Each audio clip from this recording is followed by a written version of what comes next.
information, he asks, where is this person? Why didn't this person follow this? Because there's a lot of money in circulation, and I'm sure the president is not a micromanager. He also gets shocked when he sees his cadres are actually, with that kind of money, it becomes a security threat to his own government, because that very money can overthrow him. People turn around anytime. So you never know what prompted the president to drop this lady. But we, as taxpayers, we never saw her during her time in office prosecute anybody despite numerous corruption scandals. Apollo, do you know of any, do you know any that Betty Kamya prosecuted? Because as you come in, I wanted to probably remind Agava that there is rumor definitely that whoever she was presenting, it's actually the president's office that was, you know, they were putting a curtain. You know, that's what you remember. They said that they're interested in small fish. The big fish, they would not. So after the police will respond, and then we want Agava to give us his lights, then we can talk about our topics today. Yeah, the office of the IG reports directly to Parliament. That is how that's how it is structured. It reports to Parliament directly, and it works with other.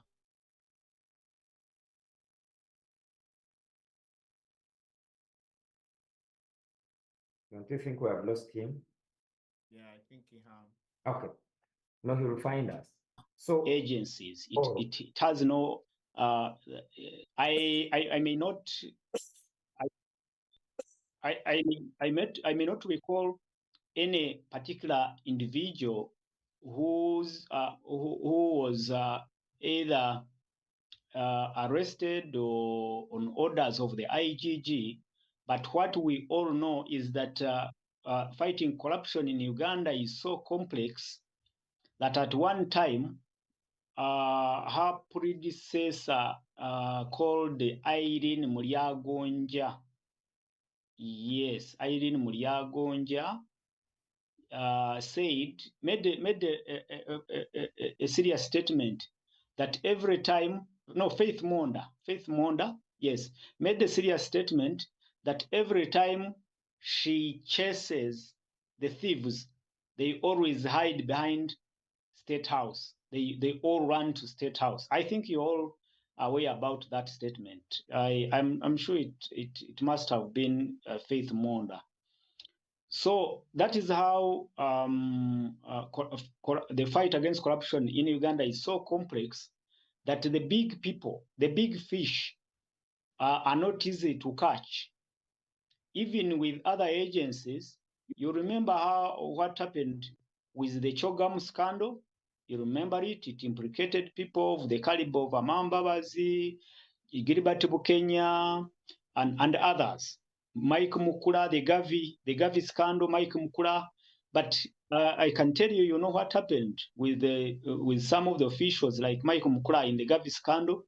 It is the president who even assigned lawyers to go to court to save those people who somehow were sent on remand for a few days in Luzira, and they were brought back, and the cases died out quickly. So you all know how corruption has been entrenched in Uganda. Honestly, you cannot believe that Betty Kamya can do much about corruption in Uganda. The office of the IGG long ago somehow lost power, and they no longer have that power. You know why the president even chose to constitute the State House Anti-Corruption Unit and many other units to fight corruption. So I can't blame Betty Kamya for not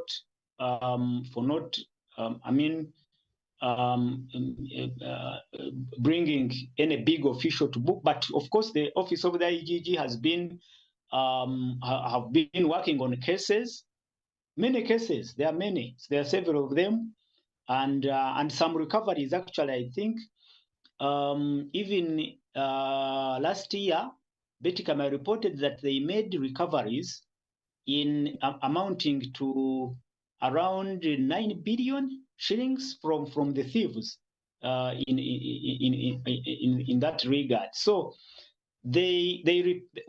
how they operate.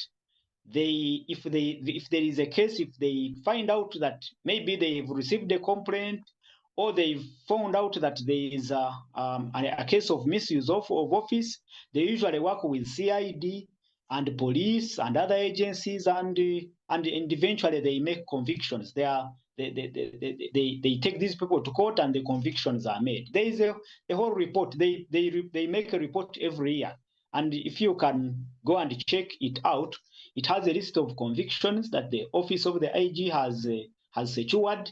It has a list of recoveries of money in cash, which they have recovered from thieves. It has a list of people who have been punished, either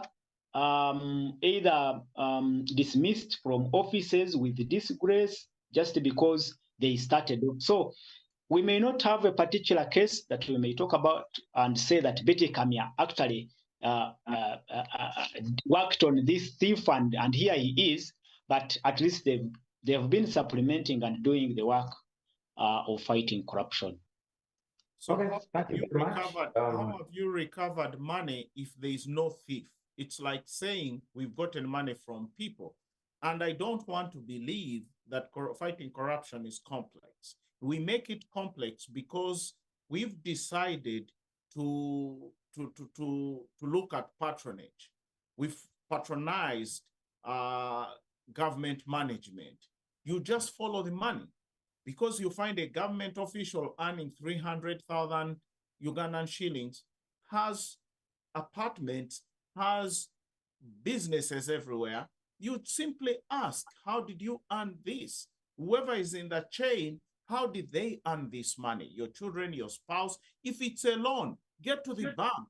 What collateral did this guy put down to access this money to buy this property? How long have you worked to earn this property?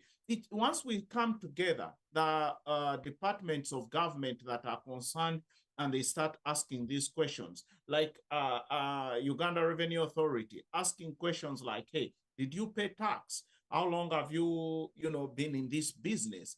I think it's gonna scare away people. It's true, countries are corrupt. Even here in the US, there is a level of corruption. But the challenge is that in African countries, it has become our norm. It has become our day-to-day activity, that every service you want, at every point of entry for service delivery, there's someone wanting something small. So we've normalized it. Even the people up above us who are managing us have become comfortable in that game. So I think the people need to raise up against that cancer. And I also want to believe the president, unfortunately, it's his government, this is happening under him. And he could look at it from a completely different perspective, either to keep his people in check, because we know African leaders have an element of dictatorship. These are guys who want to hold on to power.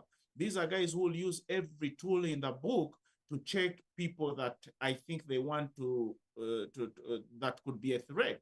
If they have, say, Ndugu Godfrey or you or me, I've come to believe this, that Mr. Museveni, on the other hand, has looked the other side, because corruption has tarnished all the potential folks in his government that would have challenged him, because now these are files pending somewhere that he uses when you try to come against him. So how do we change that? But if Betty Kamya knew these things were happening, she would have resigned if she wasn't getting any kind of help. Now they've humiliated her by firing her, claiming she was incompetent. And it's true, because she didn't prosecute anybody. You collect money. Who are you collecting this money from? You cannot say there is a murder without a dead body. You have a dead body, that means there is a murder. Who murdered this person? That's what we should be asking. You recover this money. who are the people that had embezzled this money? So they should be prosecuted for that, not only just being dismissed from office. It's a crime. Embezzlement is a crime. People should serve jail time for that, because that's public money affecting millions of Ugandans. Agaba, to be fair to probably Betty Kamya and her team, and Apple has just told us that the president created a parallel investigative team under State House. Now, already there is this statutory one by Betty Kamya, that is the IGG, but then there's this one by the president. So maybe probably what we should be questioning or asking ourselves, why did the president create a parallel team to investigate? Yet, the Betty Kamya were also doing some work. If you remember very well, the Iron Sheet saga, nobody knows what happened. Yes, they were interdicted, but again, they are still serving ministers. So before we could be asking ourselves, saying, why? If the president wants to fight corruption, because you very well know that in his campaign, he's saying, to protect the gains, but again, to fight corruption. But how do you fight corruption? Yet, the institution that is fighting it, you already put a fire on. So how do you want the IGG to do if there's such a thing? I think on paper, everything looks perfectly fine to fight corruption and everything. I think what is happening is disorganization, lack of focus, and a clear process of fighting this. True, the president created a parallel organization to fight corruption. That organization in State House should have arrested these people and hand them to the IGG for prosecuting. Unfortunately, I don't have the know-how of how things are being done by these two organizations. That's why I'm saying it's a management issue. It's not that there are no laid down processes through which to prosecute people who are stealing money. It's only the lack of the will to prosecute these people. Because even me here in my small capacity, if I have that job, unfortunately, I think also those candidates are weak, because I never want to do a job where you make me a head but have no authority to do my job. Then I'm going to become very ineffective. Now, if Kamya and her team stood their ground and said, no, every case we take it to Parliament. If we do not prosecute these people, this man has been embezzled, then I'm ready to step down. That would create an effect. But you continue to play along, money is lost, people either intimidate you, you shut up, and you let it happen. That means you also become part of the team that is very incompetent, very, how can I term it? Because if you feel that you're not doing your job, someone is sabotaging you, and that person is powerful, and the appointing authority is not helping you rectify it, the best course of action to me would be resignation. And tender in my resignation publicly, and I cannot do my job. I do not have the required support. And let me bring it this way, Agaba and Apollo. Do you think that the president did not renew Betty Kamya's appointment because of inefficiency? Because remember, it's only Kamya's job which was not renewed, but her two deputies were renewed, and they're working as a team. So do you think it is inefficiency? Do you think because of the social media, Rugambo that we were talking about, that made her lose the job? Or probably the president wants to deploy her somewhere else? No, but also you have to know that Betty Kamya was a political appointee. So on that, she can be changed anytime, she can be moved. If she was a performer, probably the president will find another place for her. But again, when you see her, why I'm saying it's a political appointee, Mr. Museveni is very unpredictable. He's a very, very smart, intelligent guy. See who he replaces her with. The sister to the guy incarcerated with the Dr. Kizza Besigye, the man he has in jail. So you cannot understand Mr. Museveni's rationale of doing things. He will surprise anybody anytime. I'll put the same question. Godfrey Yes. and Comrade Agaba, what you should also be mindful about is that in Uganda, our country, my country, any appointment is not received as an office of responsibility only, but also a source of livelihood. It is received as a job, and even Betty Kamya, perhaps she may have been appointed to do the work of the IG, but in another sense, she was appointed. It was a form of appeasement to people. We have seen many appointments. We have seen many appointments where people are appointed not on merit, but because they were very critical to government. I can give you a case of, there are very many cases. You remember Mama Mavira, who was so critical to government on issues of environment. She was appointed to the Ministry of Water, which is good, that she should come and put into action what she has been talking about, and every time these people are appointed, especially from the opposition, some of them fall silent immediately. So I'm trying to raise the issue of another side of these appointments, that some are appointed as a form of appeasement to give them a job, to silence them, and that is that is reality. I'm talking about what is real in this country. We have seen people who have been fished from the opposition, given even an office of the RDC, which literally has nothing much, but because they want to silence them, they want to keep them where they can be always in check, and they can be subdued.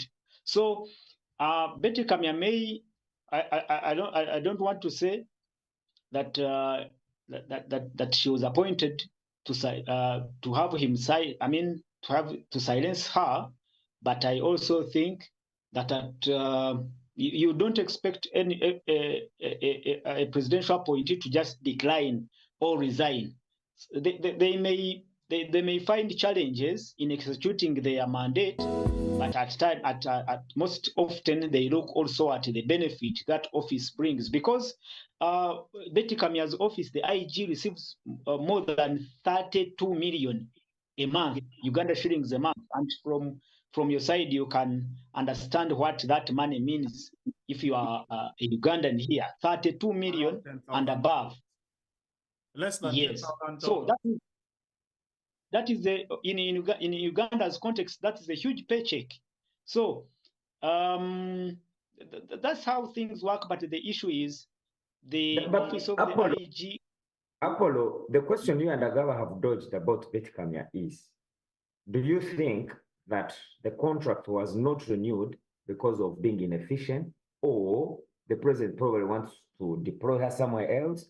Because if it was inefficiency, then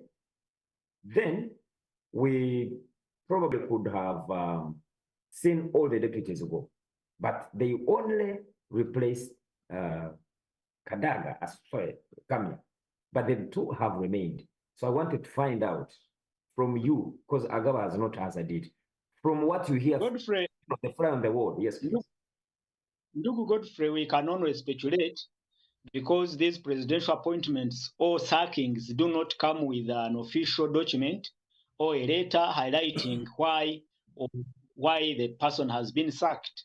We can only speculate from perhaps the fact that she had served only one term, like you said, and then her two deputies were retained in office.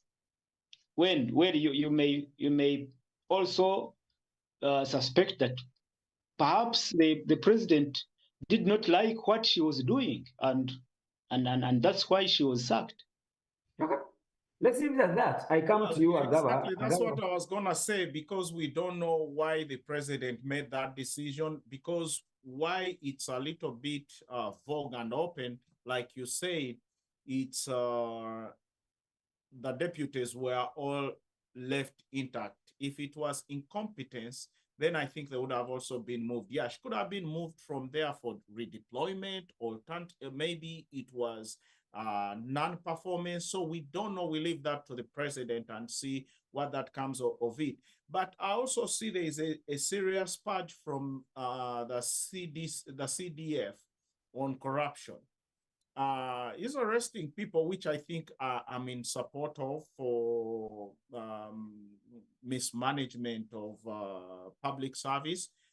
These the bus folks that is it the bus transport guys that were arrested recently for overcharging people, shutting down those illegal offices in the tax park. I know a lot of people want to look at him in the negative because he's a son to the president, but he's done well in the military. And it was a bold move for him to also come up and say that some of the soldiers that were arrested had been misleading the country by false information. That's brave. And he goes ahead and arrests them. And the fact that he has involved himself in politics, I don't know whether we're going to see a lot of changes in this new administration, whether it's going to work with the father to help get rid of corrupt individuals, because he doesn't seem to play around, have cliques, or have friendly favors. He doesn't seem to be that kind of guy. And I definitely knew that Agaba would bring in General Mohozi, but that is not for today. I just wanted, Agaba, you know, it was your turn to give us your highlights. And then I can also see the CEO for Tukikube, Chigundu, is also in the studios.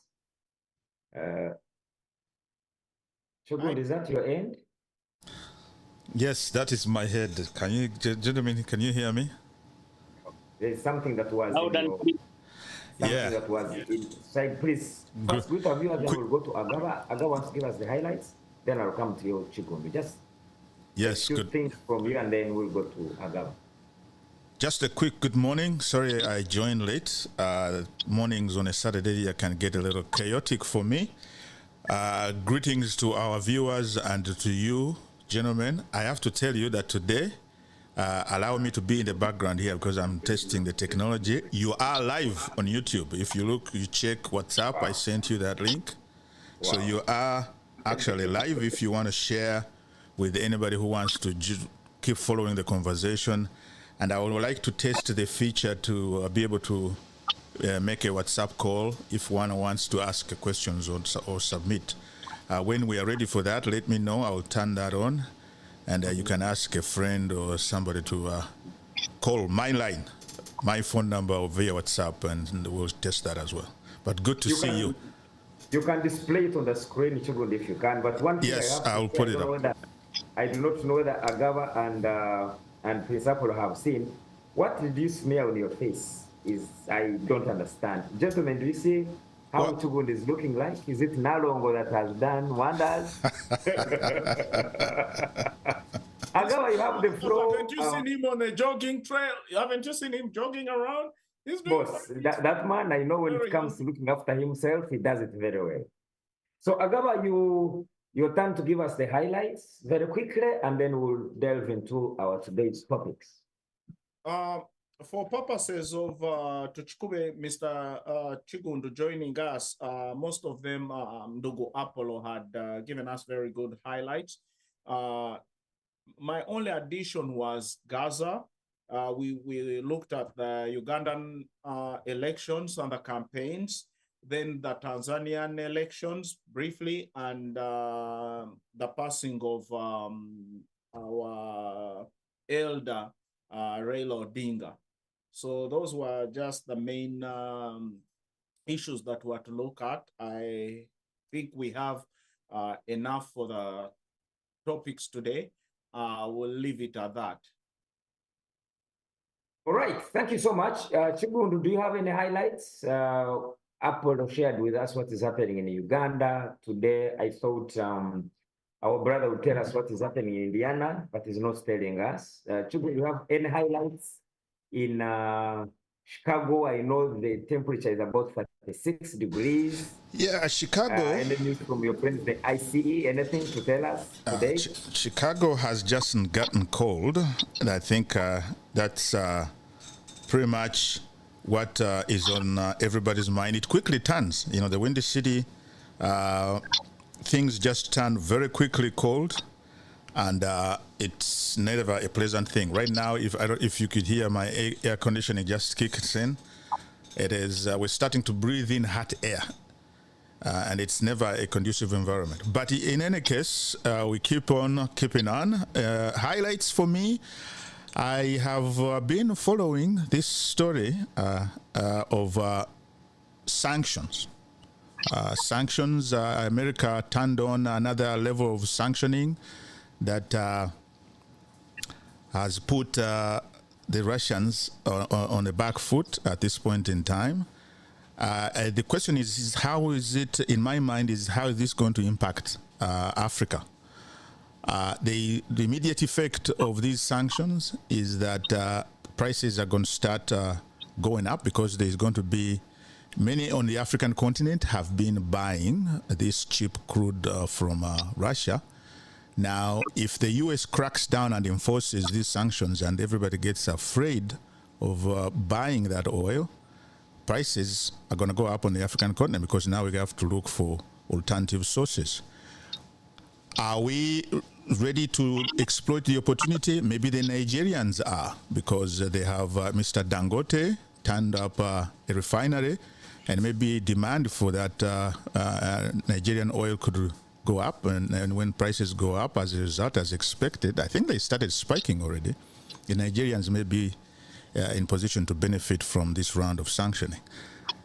For us in Uganda, unfortunately, we're not yet ready. We're expecting the goalpost has been moving every year for different reasons. Now we're looking at the 2026 timeline. Perhaps if we will be able to export some crude while these sanctions are in place, because Russia doesn't seem to be ready to back down, maybe we might be able to benefit from that. That story is interesting to me, and how it's going to impact the African oil ecosystem. That's a story that I've been tracking. Beyond that, I'm following the politics. I saw a member, Winnie Kiza, I think that's her name, right, Prince? Winnie Kiza is a member of the opposition of the anti-party. She compared the stakes at today, where the parallels, right? Back in that infamous election that led to the start of the Bush War Revolution, there were some unopposed candidates. Unopposed candidates that seems to be resurfacing, and she encouraged everybody to keep a watch on that but stay in the non-violent struggle format, even though back then there's so many unopposed candidatures and the chaos that ensued. Some other people chose to take different ways to try and remedy that situation. So those are the two stories that I've been following from my end. Other than that, let me get back here and try and do this technology thing. Please encourage others to watch. Share that link. We are all live on YouTube today. All right, so guys, please, we are live on YouTube, which is good. Yeah, it's something that we didn't alert us for, we would have shared and with our colleagues. But thank you so much, Mr. Tukikube. Now, one story that all you guys have missed out. I would like to add on Mr. Tukube's highlight of the Venezuela issue. I've seen the ships that are being deployed, the aircraft carriers. I mean, to be honest, we don't need another war just in the neighborhood here killing people after seeing Gaza because of drug cartels. You don't need to use warplanes. You don't need to use these heavy military hardware because people are going to die. And we've seen the head of the southern contingent actually resigned because of that very incident. Rumor has it he didn't want to go to war with Venezuela and kill a lot of innocent people, so he decided to resign. So I don't know why this administration says they are for peace, and then you see these things happening. You come against people without even concrete evidence, even when international everybody is saying, yeah, there is no evidence. I'm sure even them as human beings, they would want a fair trial before any action is taken against them. Because they're raising people, it's going to come back and bite them a little hard for all these crimes, because attacking another nation, which is far, far away from your border because of drugs, they are not responsible for you stopping these drugs coming into your border. You can't take and destroy another country because they have drugs there. It's like another country coming saying, you guys, why do you carry your guns around? That's our right. If Venezuela wants to do their guns and kill their citizens and they can't do anything, that's fine. Let them keep it there. Let's make sure our borders are safe. These drugs don't come into the country. Otherwise, you're going to bomb every country. Why don't you also bomb China? Because China is also accused of bringing in a lot of drugs here. Why do you go for the small guys, the weaker guys? We know that's not the case because of drugs. You want to overthrow a government, but you're using drugs as an excuse. For me, I don't care how these leaders are eliminated if you have any reason to eliminate them. But do not destroy countries because it takes a lot of time to rebuild. Lives are lost. People have sacrificed and dedicated building these countries. Gaza, they say, it may take them 50 years to rebuild what they lost, leave alone just clearing the rubble that they have no country. 95% of houses are gone and thousands of lives have been lost. Yet we see people on the international stage instead claiming credibility, heroism. They had an opportunity to stop this war before people lost lives. I don't care about the buildings. It's the lives. These people can never regain their lives. Families are destroyed. Their social being, economically, everything has been destroyed. And then we go on TV and want to get awards for ending a war that should never even have taken place in the first place. Even when you have a ceasefire, still people get killed. So I don't want to see another war in the South, South America. This is already a poor country. People are poor there. They don't need a war. You know, you cannot be fine enjoying all what you're enjoying. You're using your powerful military. Our soldiers are not out to, kill people at the wish of one guy because he doesn't like someone down there. People are going to die. That country is going to be destroyed. Majority of people in Venezuela are poor. Why would you inflict more harm on them like we are seeing in Gaza? So for I want to, Ndugu Agaba, I want to appreciate you for that submission, and I think that's the voice we should put out. It should be a collective voice from all of us to call upon our leaders, to call upon the people to respect, to have that respect for life, to start valuing life, not only our lives, not only the lives of the people who associate with us, who are around us, but every life matters in one or another. And that is what has been happening, and that's exactly what is happening in Gaza. More than 67,000 people now dead, and then you ask yourself, why did it, or how did we reach here? Why wasn't this war stopped from the beginning? And I was also today equally concerned with the administration here in Uganda. Just 2 days ago, there was a serious accident, a tragic accident that happened in Chiliandongo district, where 46 people lost lives in a fatal road crash. And you can imagine, even the the newspapers here in Uganda did not make it a headline, and even, I mean, people went on with their businesses as usual. You cannot believe it that in a country people die in such a huge numbers. I mean, in just one incident, people die, and the politicians continue.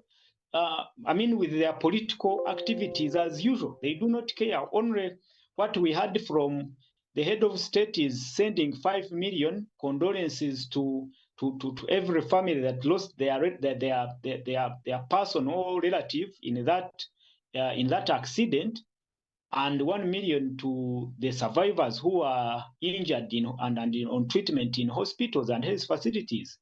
Imagine, and we were asking ourselves, if that happened in for instance, the US, you would see, okay, I would imagine that you would even see the administration coming out to speak about it, perhaps declaring a day of mourning or something of the sort, to create that awareness, to give it to give it the attention it deserves. But here here we don't care, and like you said, it looks like it is happening elsewhere.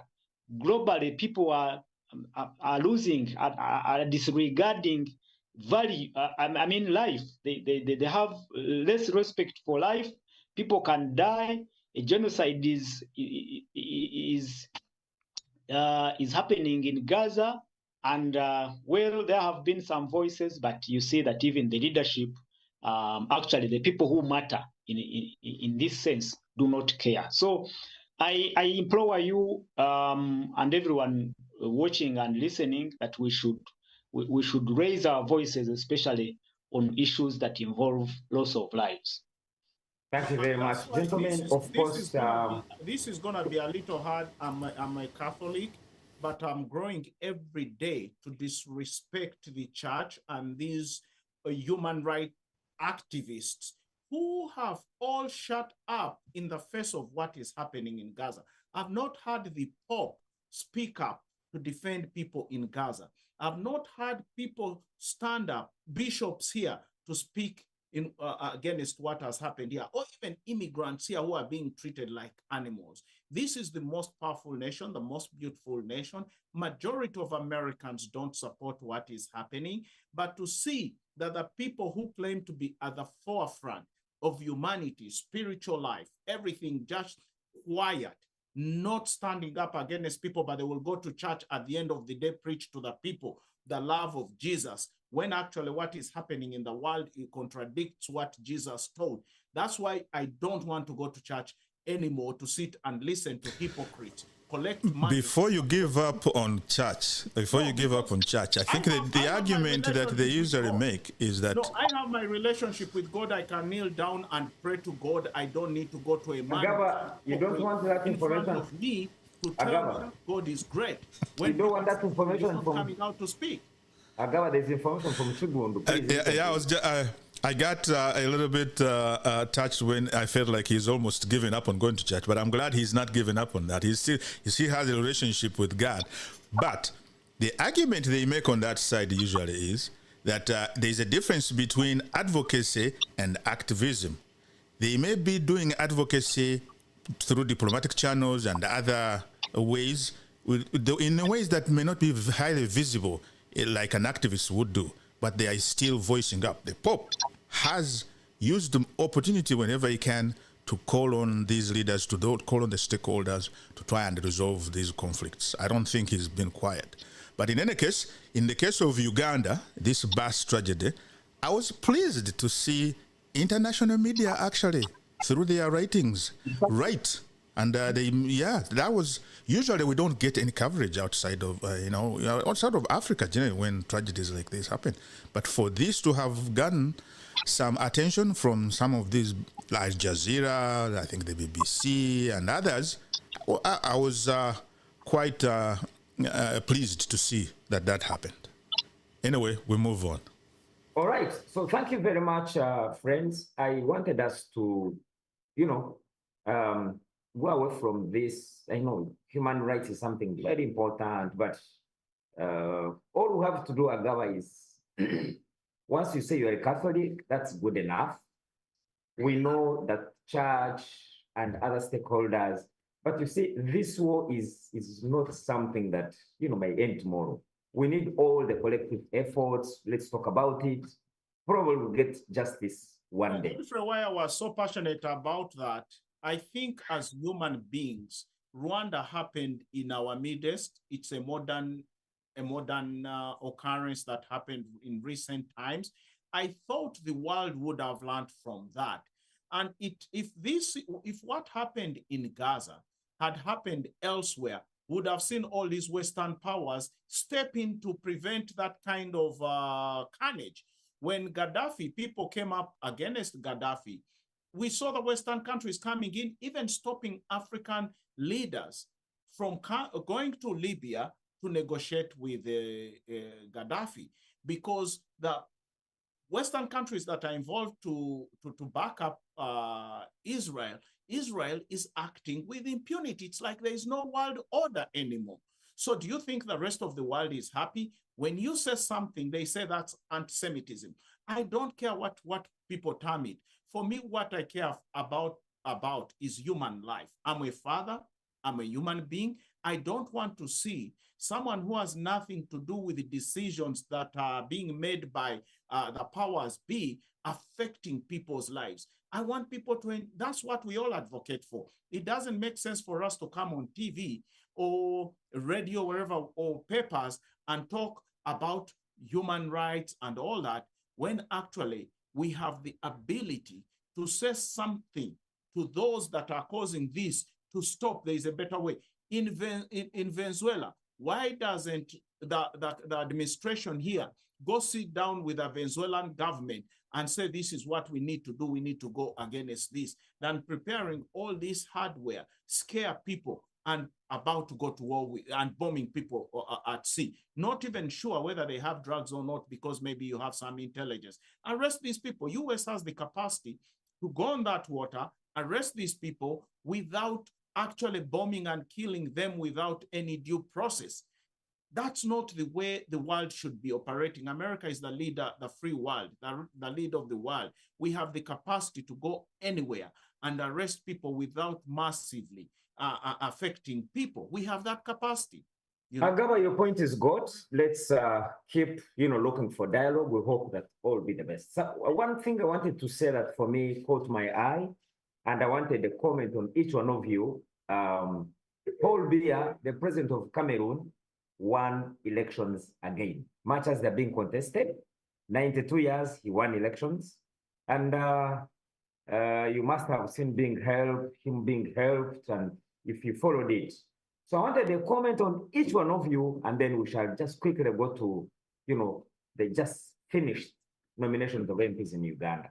One comment from each one of you. Cameroon, President Paul Biya, 92, is going to be their president. I begin with you, international man. Apollo, our president, Uganda's president, is 80 years plus, and we are saying he's already old. But Cameroon has an 82-year-old. Well, what is happening, or what happened in Cameroon is typical of African countries. After 43 years in power, he wants another term in power, and you see, judging from his physical abilities, he's so weak, and you can judge from his physical appearance that he definitely doesn't deserve to be in that office. We know that he has been an absentee ruler, spending most of the time abroad, outside his country, perhaps on seeking medical attention or what, to the extent that even his daughter came out to campaign him. It tells you perhaps how the the Cameroonians are now having another leader, an imposition on them as in the name of the president. So, well, it is difficult and it is painful that we cannot change anything. It's Cameroon is a sovereign state, and the people you've been talking about, I'm talking about Comrade Agaba. Perhaps those should be the issues they should be looking at. If people, like they did in Libya, it was under the pretext of Gaddafi having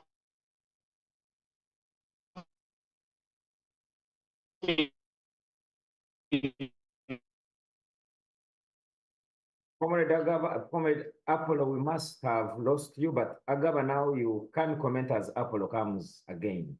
No, what I would say, I was shocked, just like I was shocked when Nigeria elected their leader. I may not say much because we seem to be in the same box. Uganda is also in the same box in this coming election. But when you look at Africa, for me, what I've told friends is that nature is not fair to Africa. Nature should have sorted out what is happening in Cameroon, because this guy is extremely too old. I don't know why he's even still around. Who are his handlers? Why would you allow such a guy to go on? If a country of more than 20, 30 million people, you're allowing this, the guy is not the problem. You are the problem. We are the problem. We talk too much, but act less. You know, how can you allow a guy who has literally handed leadership of a country to France to continue leading you? Don't you have capable, competent men in the military, in politics, who can stand up and say, this nonsense is not acceptable? You have all those guns lying around in your country. If it means going to war, Africa needs to learn how to sacrifice. We will have to fight for our progress, our advancement, our civilization. We cannot sit back and all the time keep thinking, these men are strong men, these men are strong men. A man like General Museveni came through the gun. He risked. That's why I have a lot of respect for these guys. There were 40 with the 27 guns. They managed to overthrow a government. How about Cameroon, where a guy has spent most of his time out of the country in France, and France has literally set up base in his country to run the country? Are we okay? Are Africans okay? And yet we go to international organizations and demand for respect when we allow this nonsense on our continent. You have an entire African Union that just sits, talks, and does nothing. We have wars on the continent that they should have rectified long time ago. You have NATO that tells, NATO is a European American organization for their security, but orders African leaders sanctioned by African Union that if you go into the Libyan space, will bring you down. These guys should have gone there and see if NATO brings them down. So Africans need to stand up and start building what matters to them. That's how you command pride. You cannot hand over your country to a European country and come and tell the world that you are an independent country, you demand respect, you should be listened to. No, that's not how it works. So I think we need to go back to the drawing board. Africa is for Africans first. Let them sit, decide what's good for them. What about those regional bodies? What are they doing? It's like meeting a Cameroonian and he's talking to you, you're looking at this guy, you're like, are you for real? You handed over your country to France to manage it, to run it. You have a president who has been bedridden for almost his, because that guy at 92 is not getting younger. Why would you even elect him? Why would even people campaign for him? I even just look, I cannot imagine his handlers campaigned, have backed this guy up. I've seen it, the guy can't even walk. He's being held. And you see women and men supporting him. That's the highest level of stupidity, greed in Africa. You know, you see people, men in suits, driving big cars, of course, stealing public funds. And you would expect these people to be reasonable, objective, whereby they face this guy and tell him, sir, we've supported you long enough. I think it's time the country moves forward. See what they did to Mugabe. Did we need to get to that for Mugabe to get there? To end his political career that way? So I think time comes where you sit with the leaders. And I think in Uganda, we are going to do that. We have to do that. But I'm sure Mr. Museveni is a very intelligent man. He has done what he has done. He got us out of a bad place. I think he's coming to a point where he's going to sit with the stakeholders or the different parties that are involved and say, yes, time has come. We did our part. It's time for us to move on and hand over this country to you, you know. So I think that time is going to come. That dialogue is going to come. That transition is going to come. Because as much as he has his son, I like that our military is highly educated, has young people, and you cannot manipulate these young people for far too long. So if there's a dialogue, we may avoid a very complex situation that we may find ourselves in. Museveni is a great man. He's a great thinker. Based on what he has done and said, I have a lot of respect for him for sacrificing to get our country where he has gotten it to. But I think, and I also want him to win these 5 years so that he can set that transition stage for us to be able to move away from what we are criticizing in Cameroon, in Nigeria, and elsewhere, where these elderly leaders are out of touch with a reality on the ground, especially with the younger people who are demanding more for services that they don't see. So Africa needs a reform. It's not the leaders. I think it's we, the people, failing Africa. It's not the leaders. I can see Apollo is back. Thank you, Apollo is back. I want to remind our viewers and listeners that today we are live with the usual team, Agaba Wabigumira, the man I always call controversial, Apollo Tusime, all the way from Kampala. I was told ever since Umeme left and UDCL took over, power has become a problem. So Apollo, are you on and off because of that, or it is just you who doesn't pay electricity? I see you are on and off. I'm sorry I went off, but I don't know exactly what happened. I suspect it could be my gadget, which has an issue, but luckily I'm back, and I wanted to complete my submission by saying that it is the sad part of it is that it's not Cameroon alone. The case is coming nearer to me and you here in Uganda, where we have a president who has been in power for 40 years, and from what we see, he is likely to get another 5 years, and that will make it 45 years in power. And even age is not the age difference from B and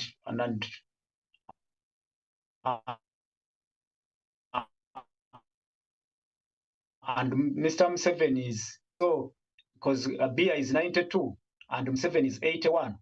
So it is we have a closer example here in Uganda.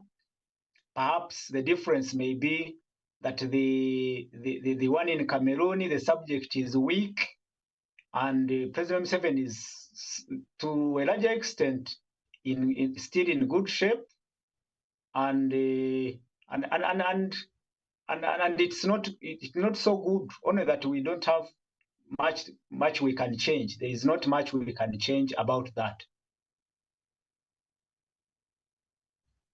I think gentlemen, we can change. You see, when we start thinking that way, we like set up our minds for defeat. When we say there is nothing much we can change, why don't we collectively come together and ask ourselves, if he doesn't want to listen to us, how did he get there in the first place? What has changed? Agaba, I'm sorry to interrupt you, Comrade Agaba. Tell me what you propose that, for instance, we can do in this case here in Uganda. No, like I already said, I submitted, I think when you got off, that yes, we've accepted these 5 years because already we are way too far into an election. There is nothing that can be done. But going forward, after these 5 years, yes, true, given Mr. Museveni's experience, knowledge, and what he has been able to achieve, I think these 5 years, we need him around to bring stakeholders, for all of us to come together, because we can see there is that hunger for change. People want change, especially the young people. We need to come together. There are so many different ways we can force that change, because yes, we love Mr. Museveni, we like him for what he has done for the country, but at the end of the day, we have to, accept that nature has caught up with him. He is unable probably to continue after these 5 years. But Agaba, you see, where you are contradicting yourself is, on one hand, you are saying that Paul Biya is old, senile. Now, our President Museveni, who is now 80 years, is heading there. And as Apollo says, who knows, at 92, he could still be the president of Uganda. So what Apollo asked you, what do you think can be done? Because this is how they start. What happens is that we are going to hear people in Champagne saying, actually, as I talk, President Museveni was endorsed to be the NRM flag bearer until he dies. No. That's a small group of people. And I didn't say that it's okay for Mr. Museveni to continue, because Biya is a little different from Mr. Museveni right now. As much as I also don't support the Nigerian president, that's the most populous and wealthy African country, but look at its leadership. What I'm trying to say is that we see Biya has been hospitalized for most of the part in Europe, and his country has literally been run by the French. So we don't see that in Uganda, but it's true, like, gentlemen, you're saying, if we don't take if we don't change course, yes, true, we are likely to see that happening in Uganda. I do not think that if masses raise up in Uganda after these 5 elections, I think people have been really appreciative of Mr. Museveni. They've supported him. After these 5 years, in these 5 years, if there is any iota of him wanting to continue, I think that's when even us who have liked him and respected him come up and say, no, enough is enough. We hear generals like Otafire beginning to speak the way they are speaking. Those are all indicators. And actually, when he wants to, if he decides to continue, that will diminish even the opportunity for his son to take over. Yet we see the son beginning to perform really well in the public space, especially touching areas that have been of great concern to Ugandans. Things like security, corruption, those are areas that have been really of great concern to most of us. So if Mr. Museveni wants to continue beyond these 5 years, we're going to have a lot of issues, even those that have really supported him. So, Agaba, yes? Agaba, if by 2026, President Museveni is the way he is, as you say, fit, no falling sick, and the people you're saying are a small group, endorse him and he stands, what are you going to do? No, what we are going to do in that regard, what we are going to do in that regard, you see, most of our military, in the military, these are young people who didn't fight in the liberation war. But because of his ideology, love for him, they joined the military. So what we will do as Ugandans, I think we need to come together and massively mobilize. Instead of going into elections, registering for MP, registering for presidential candidate, I hear these stupid parties that are running around with no clear vision for the country. At that point, I think that selfishness must stop. We must come together and say no elections. We are going to mobilize people everywhere in every district to raise up and, of course, stop that. I think if we go that way, the international community, everybody is going to listen to us. And even Museveni himself will not have a case to put out to the people. After 45 years, you can't be telling people, you can't be telling the international community that I'm still relevant to these people. A whole generation born under your leadership, you still want to rule them, not giving them an opportunity to rule themselves. You want to respond, Apollo? We can change that. Apollo, you want to respond Yes. and go to our presidential elections? You want to respond? Yeah, I want to appreciate Comrade Agaba, but also inform him that perhaps that opportunity, we missed that opportunity long ago. We missed that opportunity when we had the voices like that of Dr. Kizza Besigye. We had the organization and the structures. I hope we are still together. No, but besides Bobby Wine being empty-headed, not having clear vision for the country, he's very good at mobilization because of his music. If Bobby Wine can still mobilize, the problem is that all our opposition guys are selfish.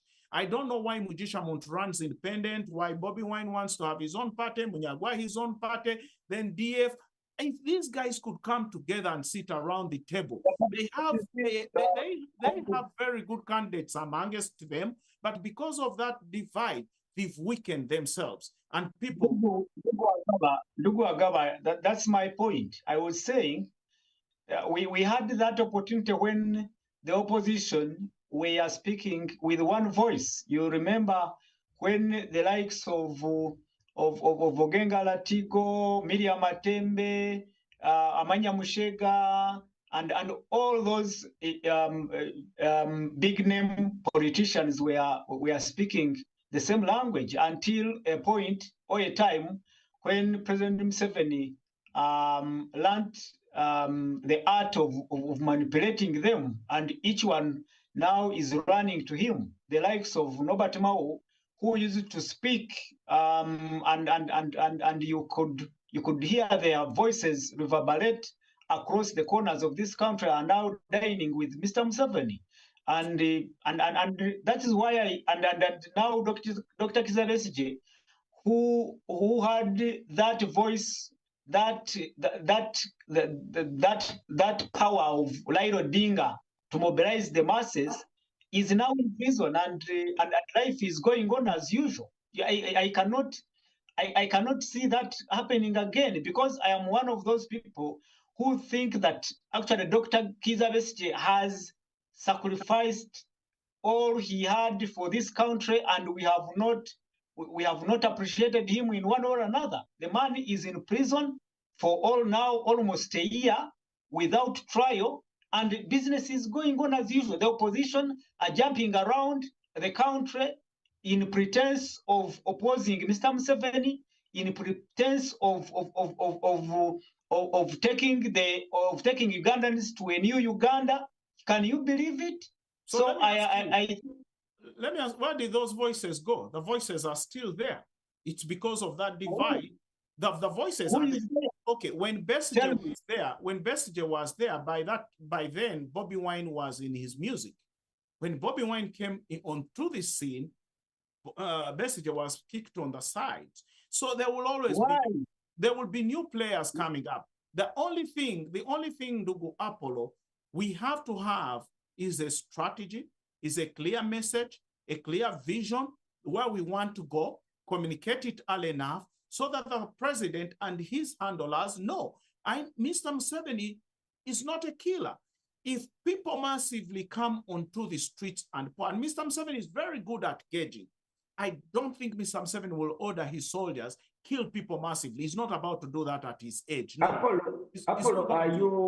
Apollo, are you aware that a few years ago, President Museveni said, by 2026, there will be no more opposition? Norbert Mao, beginning of the election, said Uganda is going to have the quietest elections. And that is what you are saying. So when you are saying that people can go on the streets, are you bearing in mind, as Apollo has said, that there are so many factors? There's here money, there's coercion, and of course, people have given up.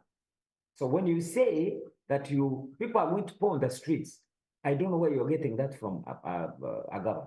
No, you see, these people have been completely denied services. People are living in abject poverty. And there is always something that is going to spark that reaction. We've seen it in Kenya. We see it in Uganda with Bobby Wine and the young people. And I think it's just growing because more young people are graduating into their ranks. And I want to believe the president is aware of this. Mr. Museveni is a smart man, but Mr. Museveni gauged the waters and saw that he could still sail through safely. And that's why he has sailed through safely, because we even don't know whether the opposition we have today is real opposition after Kizza Besigye. Kizza Besigye, yes, you could see that he was really opposition. Whatever he said, he did, he stood by it. But today, these young people who have come up, it seems they are driven by selfish interests. So if we can have someone amongst us of the Besigye likes, I think we can effect change. People want change. That's a fact. People want change.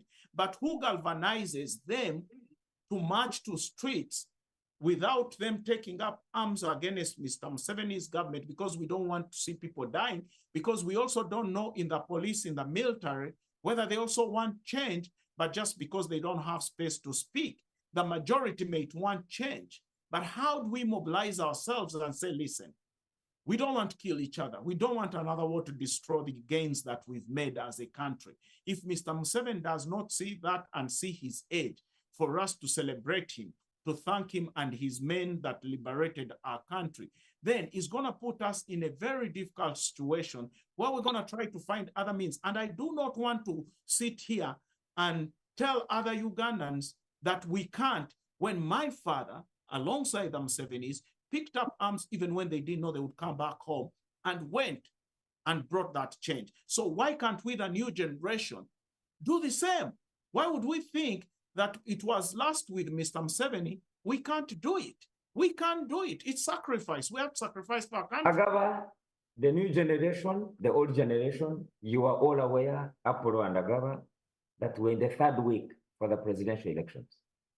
And what is going on is that people are saying there's no vibe, okay? People are saying it's normal.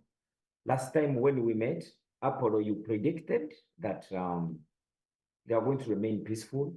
And so far, we've seen a few skirmishes here and there. Where are we in the next weeks? Because the past 3 weeks have been a little bit, peaceful. I saw a few rallies were stopped, but so far, so good. Where are we seeing this? Is it going to remain? I want to insist that the elections will be peaceful. This relative calm that we see today is likely to persist and endure, because all the indicators show that there is a deliberate strategy. It is a deliberate strategy based on the circumstances happening in the opposition and within the ruling government, because I want to believe that Mr. Museveni knows very well that he is now competing against a weakened and disjointed opposition, and he doesn't look at them as a bigger threat as it has always been in previous presidential elections. And that gives him the confidence to at least leave them to do what they are doing as they are doing it right now. And perhaps that is the relative calm that we see today.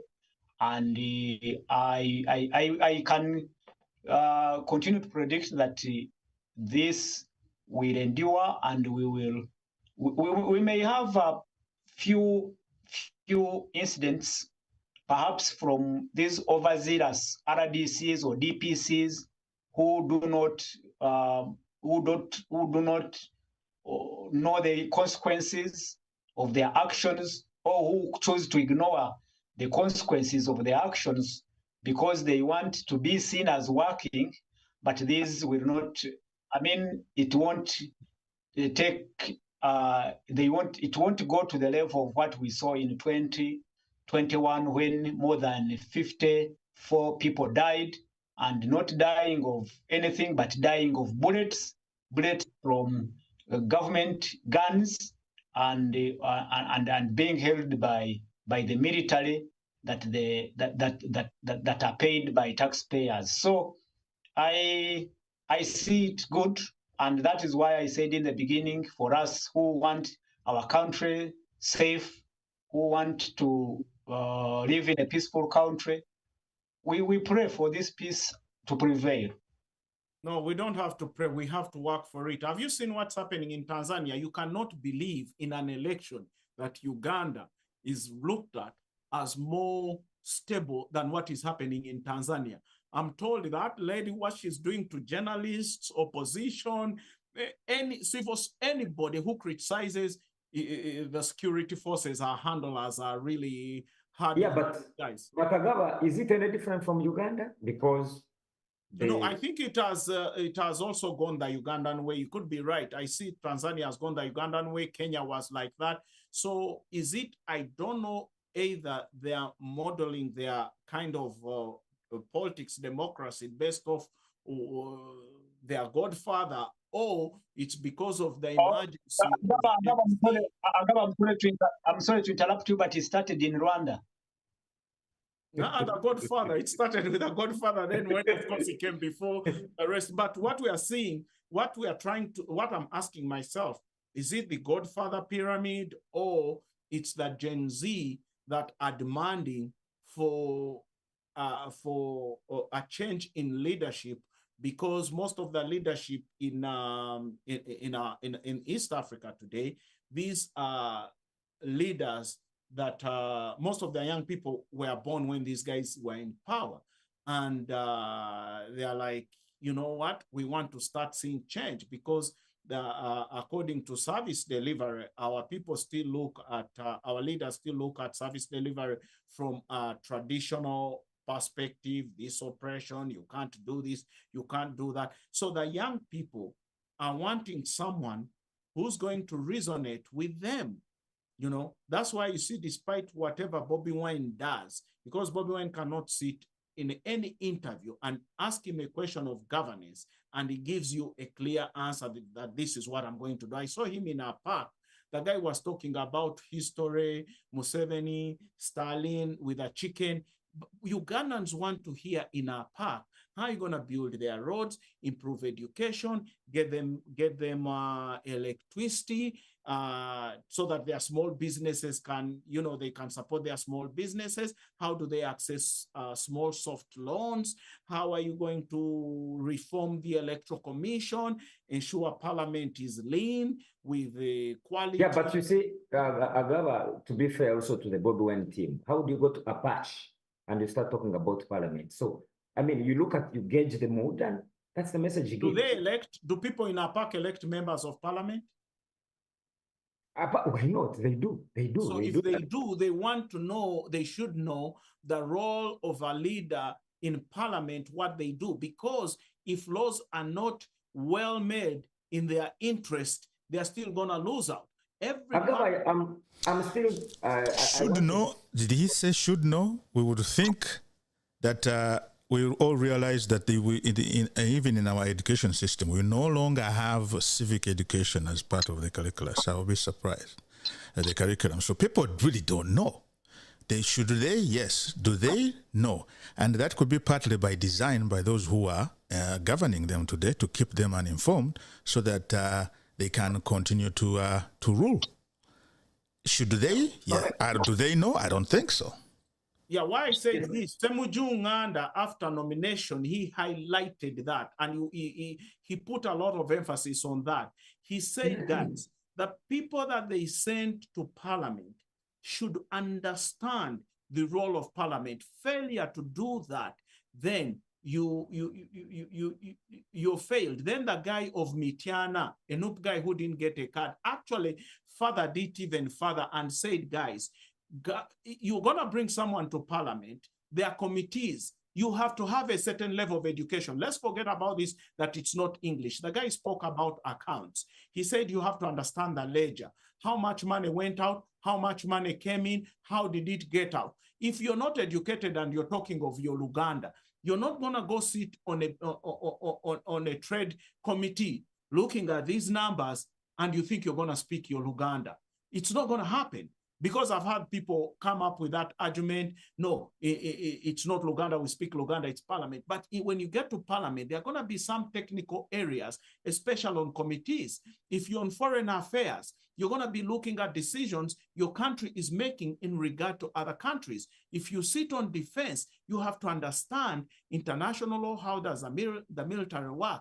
You know, all these things require some little bit of education and comprehension of Agaba the laws and the panelists. The question I posed to Apollo, which Agaba has not answered, probably ask Chigundu, is the elections right now for the 3 weeks been calm?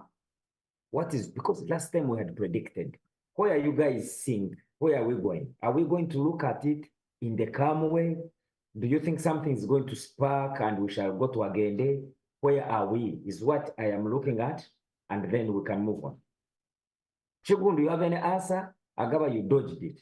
Chigundu, are you still online? Yes, I am here. Yes. So, where are we? My prediction in the very, I must say, I'm now pleasantly surprised because I remember you asked at the very beginning, and my prediction was that I want to be surprised if the situation quickly turns around into violence, as has been the case. But thus far, it is holding. It appears to be someone's strategy to completely, a lot of people, a lot of actors are being managed not only the RDCs, the security apparatus, not to do anything that sparks violence.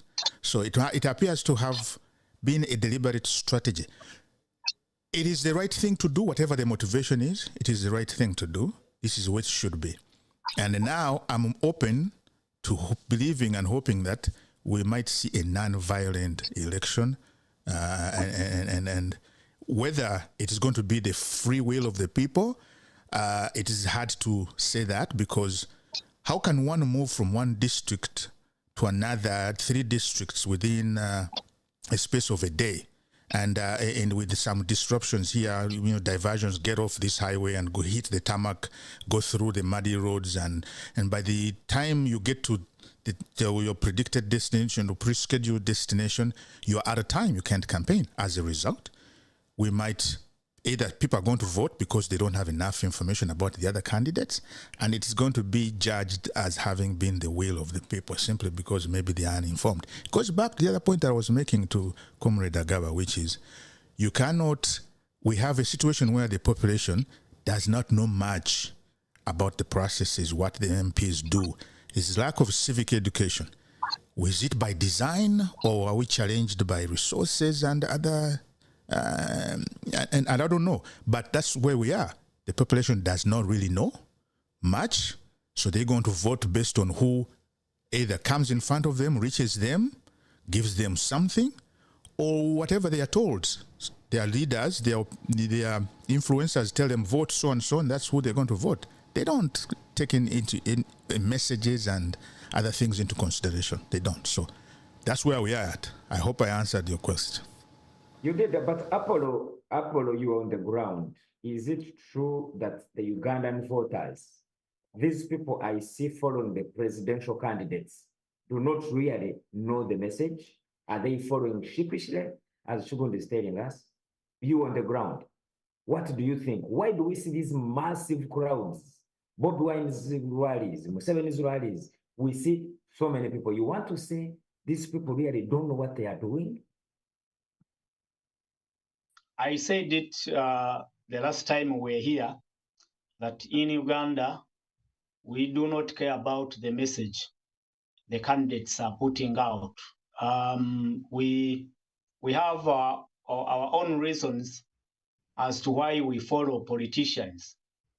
And I made it very clear that this is not about the elite class or these ordinary Ugandans. It cuts across. And you cannot blame us for that, because the population has reached a level here in Uganda, have reached a level where they have resigned it to fate. And I can authoritatively tell you that even the people here in opposition, even Bobi Wine himself, Robert Kyagulanyi, the president of the opposition party, knows it that he will not win this election. Not because he doesn't have support, he knows that he doesn't have support, but because he knows that the ground is not level, and his competitor, main rival, President Museveni, has laid ground for all this to happen. Me and you know that President Museveni started campaigns almost 2 years ago during his presidential nationwide tours. There were more campaigns, and you cannot blame, maybe you cannot fault him on legality, because he is a sitting president and perhaps he has that privilege of going around under the pretext of campaigning under the pretext of monitoring a government program. So that, coupled with other factors like the one I pointed out, that the opposition was strategically weakened and it is at this point disjointed and in disarray, President Museveni is sitting in a very comfortable position to win the 2026 general elections, but also having the ability now to absorb even the main dissenting voices into his system. We have talked about Norbert Mao. Norbert Mao has openly said that he's going to campaign for Museveni in this particular election. That is the president of an opposition political party. And like we talked about it earlier on, this has been a strategy. Like you said, President Museveni made it clear almost 3 years ago that by the time we go into this election, the opposition will be normal. And like I said, looks like it is normal. So we can only go through this election as a formality. We are actually going to vote knowing the outcome of the election. So these people who you're seeing around, these people who you see on rallies are going there. Some of them are going there to see Bobi Wine, the musician, while some of them still want to hear the voice, that dissenting voice, that alternative voice, perhaps which they expect from Robert Kyagulanyi, not Bobi Wine, the musician. But at the same time, those people you see on Museveni's campaigns are also there going to see the president. Let me tell you, Godfrey and comrades, the president in Uganda, only the office of the president carries a lot of weight. When the president comes to visit a place, people know that he's coming with. He's not coming alone. He's going to perhaps give them a road, give them money. And let me tell you, in this commercialized politics of Uganda, money is a big influencer of things down here. People go to his rallies knowing that some of them knowing that there is food. If you look at his campaign pictures, you will see everyone putting on a yellow T-shirt. And let me tell you, many of the communities, and mark this, many of the communities, especially in those rural, northern and eastern areas, a person will go knowing that he will come back with just a T-shirt. So they have people who mobilize them. Perhaps they give them some transport or money or what. They dress them in T-shirts.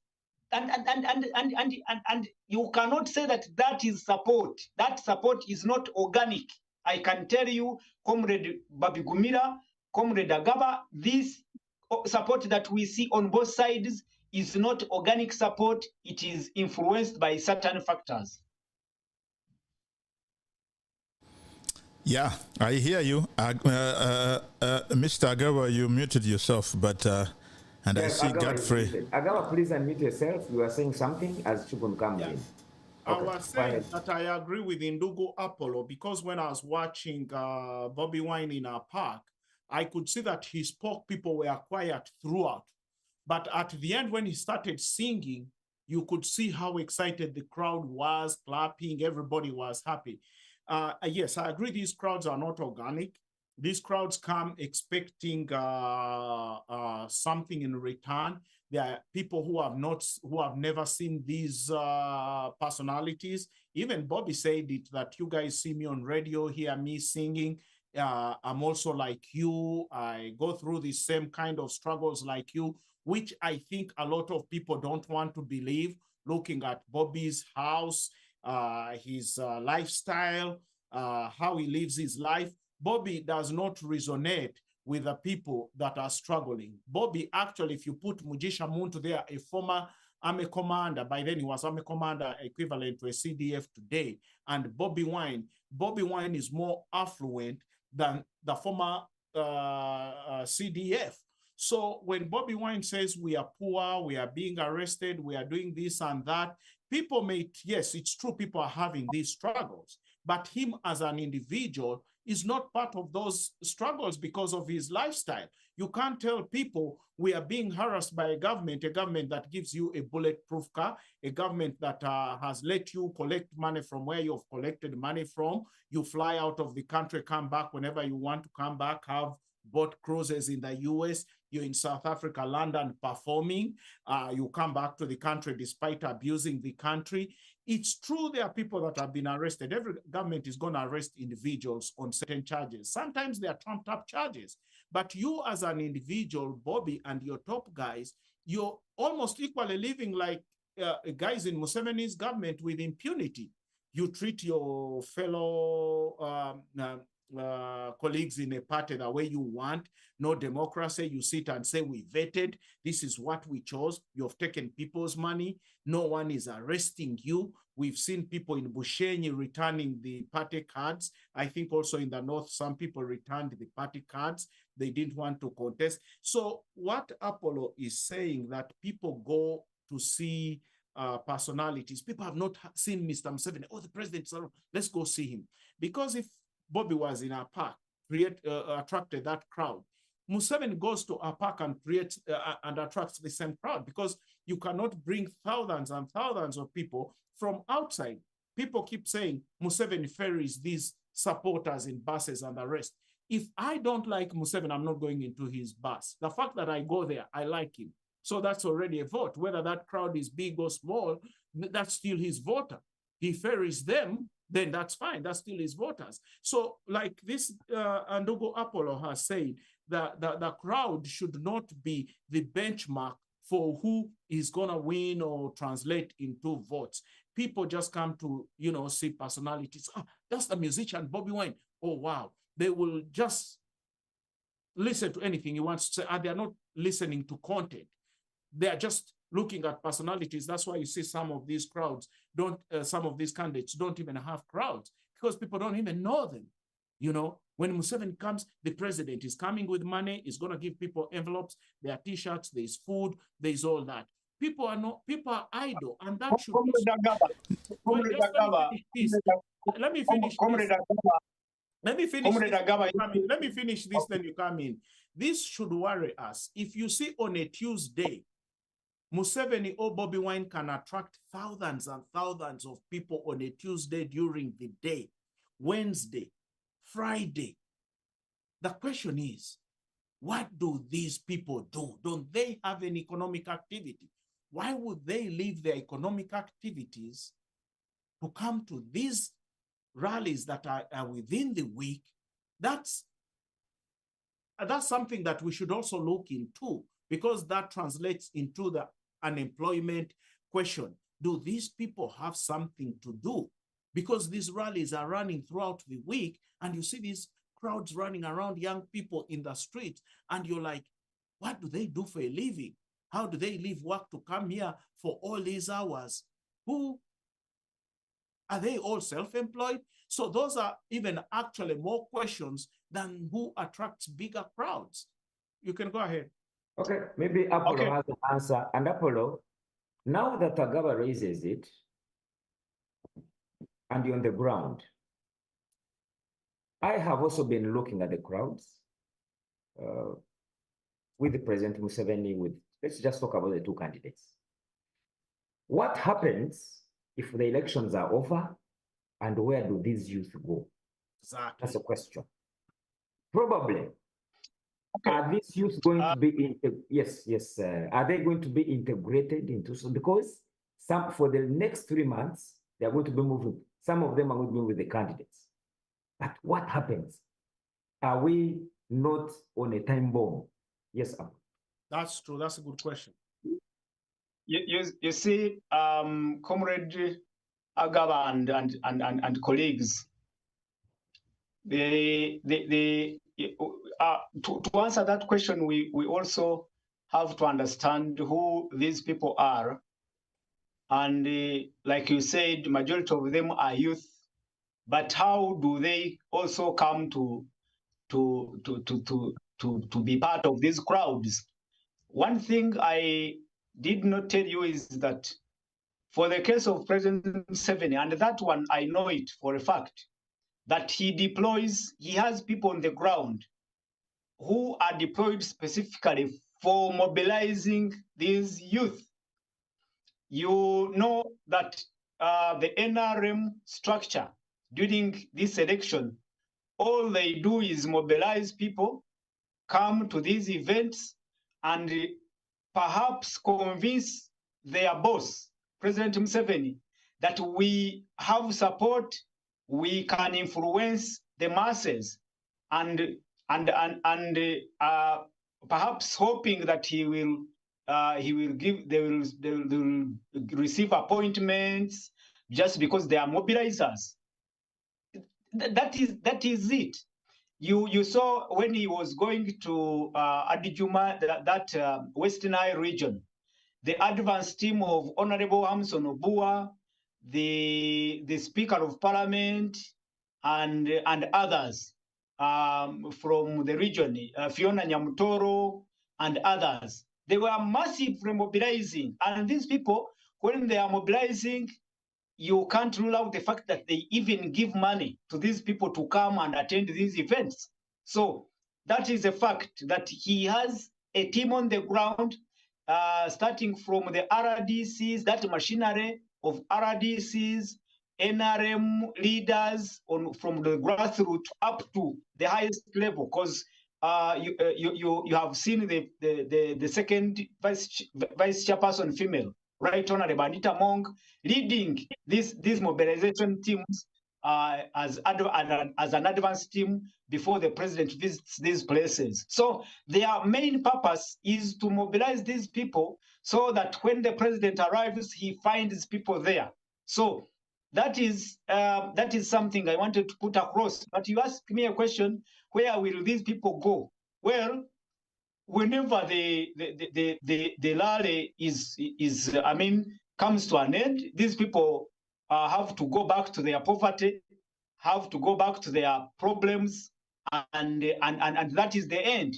For those who have received, like border people who have received 20,000 for fuel on that day, that is it, and they will wait for another 5 years when the elections return, and that's when they will also again get another opportunity to get that money or be part of those congregations. So that is it.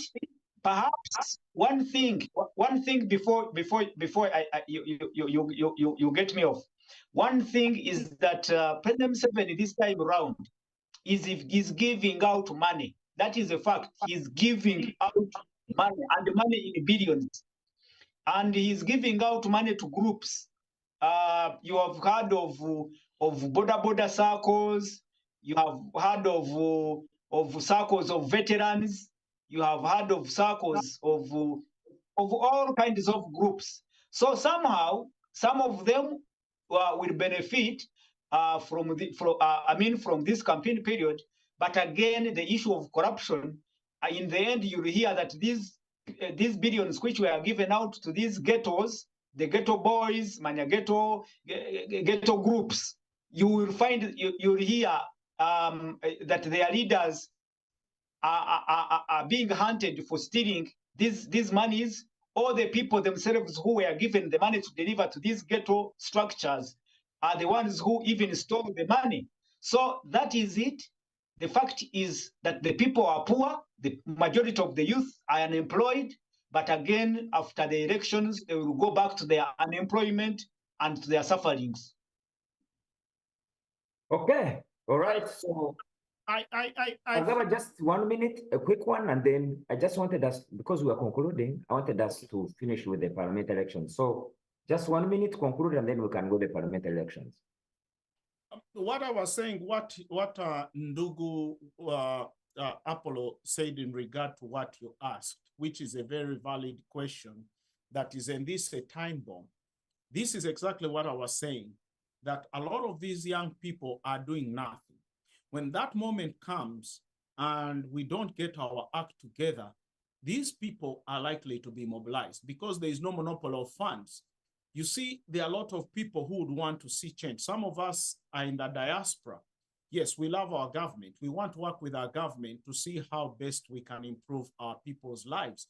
But at the same time, we've also learned from our fathers that some of them in the external wing could work with some forces to look for, resources that can help us bring about that change we want, because we are part of the global village. We cannot work in isolation. So I want the government back home to know that some of us deeply are interested in seeing what happens, because our parents were directly involved in this liberation. And me seeing young people like this running around, I always keep asking myself, what can we do for them? A lot of them are graduating from school. They have nothing to do. They become desperate. Apollo spoke about the funds the president gives out. We should not do that. That's like gifts. That's recipe for disaster, because it's going to be managed. We have financial institutions. How can we make it easy for these young people to access these loans, invest and pay back at a smaller interest? I've heard Nsereko speak about programs that can help people, get people out of poverty. He has very good ideas. That's why I believe that if we come together as stakeholders and say, first and foremost, we have to restore a rule of law. That if, Godfrey, you're entrusted with public service, public funds, public office, and you abuse it, regardless of who you are, you will be held accountable. If we start establishing that and stop this fear, Godfrey is my friend, Godfrey is my tribesmate, Godfrey, we come from the same village, that nonsense must stop. We must look at national resources as something for all of us. But it's like a few people have actually created a norm of arrogancy, that sometimes the president is overwhelmed. The president is blackmailed. The president is going to be told, our son, you did not send your son to government to steal public funds. And the people themselves ask the president for Agaba, as you conclude? Yes, I'm concluding for pardons based on this. So I think we can talk till cows come home. Cows will still come home, and nothing will be done if we do not, as a people, change our attitude and start looking at government as a source of as a custodian of our lives, custodian of our properties. They are supposed to be the arbitrators. They are supposed to create an environment for our people to flourish. So unless we understand that we must help our people access the sources of production, we are not doing anything as a country. As we collect their money in form of taxes, we should put back that money into the public sector that enables the citizens to progress, to be able to bring out their God-given talents. For me, that's my Okay. Yes, Mr. Kaitarama, I was curious as Prince was submitting, and he says these are not organic crowds. Right. Yeah, Yeah. and I think it happens mostly even in the US here. Remember, Mr. Trump campaigning and his colleagues, Elon Musk pumping in money. Everybody mobilizes. You know, it's part of the craft. Mobilize, bring people around, take some pictures and all of that. But I'm curious, where is your sense as a man on the ground with your listening in?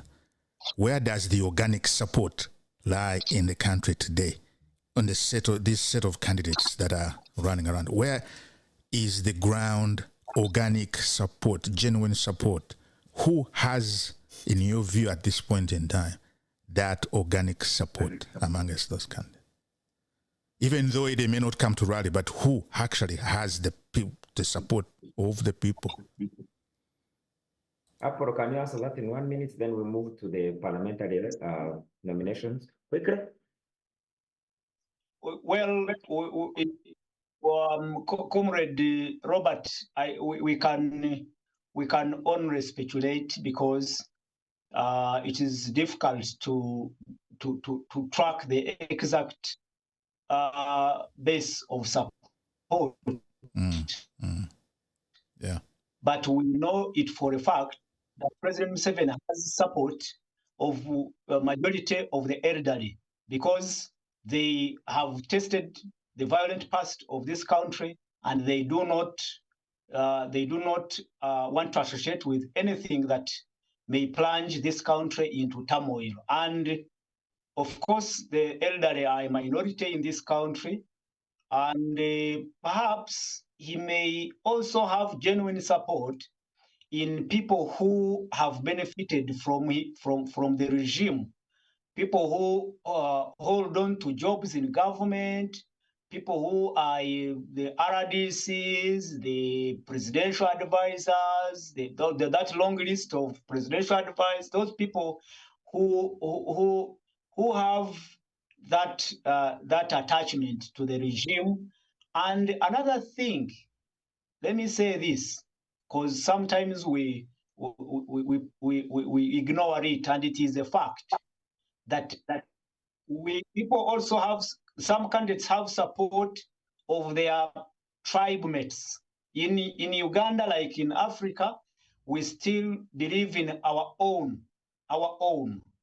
If your brother is in power, then you are sure that you will also benefit by association. That connection. That's ethnicity. Yeah, those connections and networks matter in this country. That if my brother is a minister, I will be assured that my son will get a job either in under his in that ministry or elsewhere. He will lobby for my son's job somewhere. So that is the genuine support. That is how you can trace the genuine support of Mr. Museveni. But also on the side of Bobi Wine, I can assure you that majority of the young people feel this. That they have been, their issues have been ignored.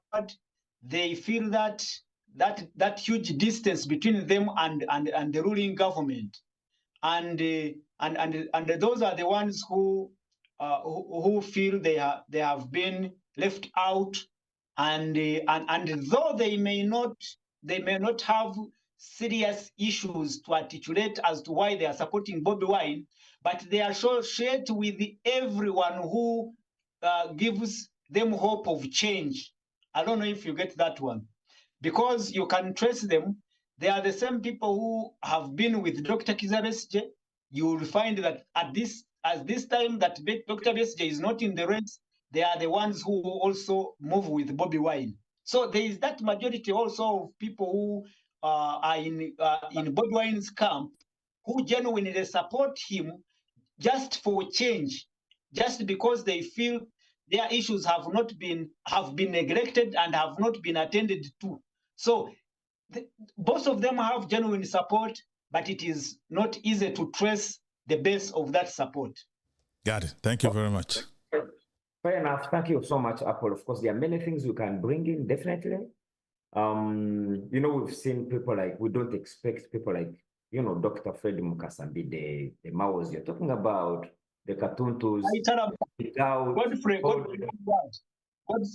Godfrey, one word. Yes, please. I talked about ethnicity.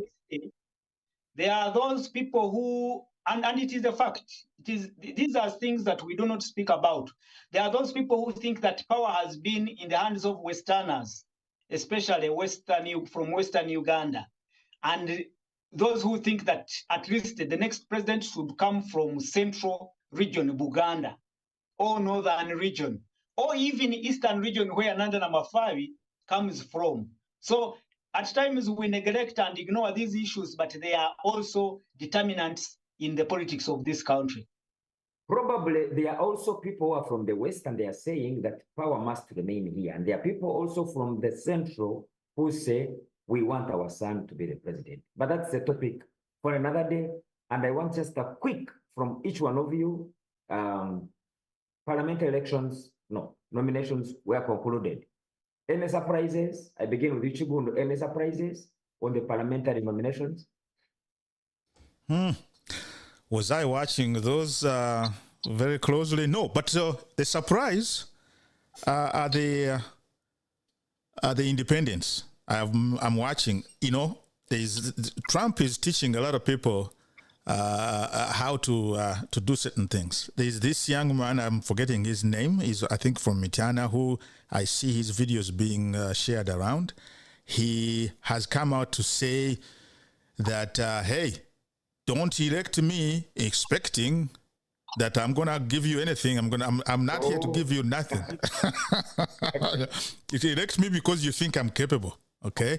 And it is going to be, he's a surprise in that way, meaning very few people are willing, very few engagers in this political space are willing to speak to the electorate that way, simply because they know the level of understanding that the electorate is at this time. So guys like those, the independents and those who are willing, like him, to say something new, something different that the electorate may not like, but they're willing to say it, are my surprises. The rest, and I'm not, it's about the same thing. It's always the same thing. Nothing surprising. Are we not going to see what we had in the last parliament, where we are going to get so many, Agaba always calls them what? There was a word he uses. People who don't understand. I mean, well, the people who don't understand who started this. I think the NRM was grandfathered this. Mr. Museveni has actually said he prefers people who can come and sleep, but as long as you wake up and you vote the way you are being told to vote, that is, it goes back, and it is started by one. Many have said, and I agree. And the NRM started this idea of bringing people who are just there to stamp and agree with what's going on. And we're going to see many of them, again, to answer your question. Are we? Yes. This trend is continuing because that's what we have. Apollo, in your highlights, you mentioned about seven MPs, now MPs, who have been unopposed on the NRM side. And I must say, yes, they're going to be on both sides. It's not just in the opposition. Even the NRM is going to bring those people that Apollo talks about. That's very true. That's very true. Agava, yes. So Apollo, as a man who is on the ground from the bi-weekly news roundup, NRM has boasted of the 7 directly elected members of parliament who are unopposed. Where are you seeing this by the time the campaigns end? Do you think NRM is going to get more members?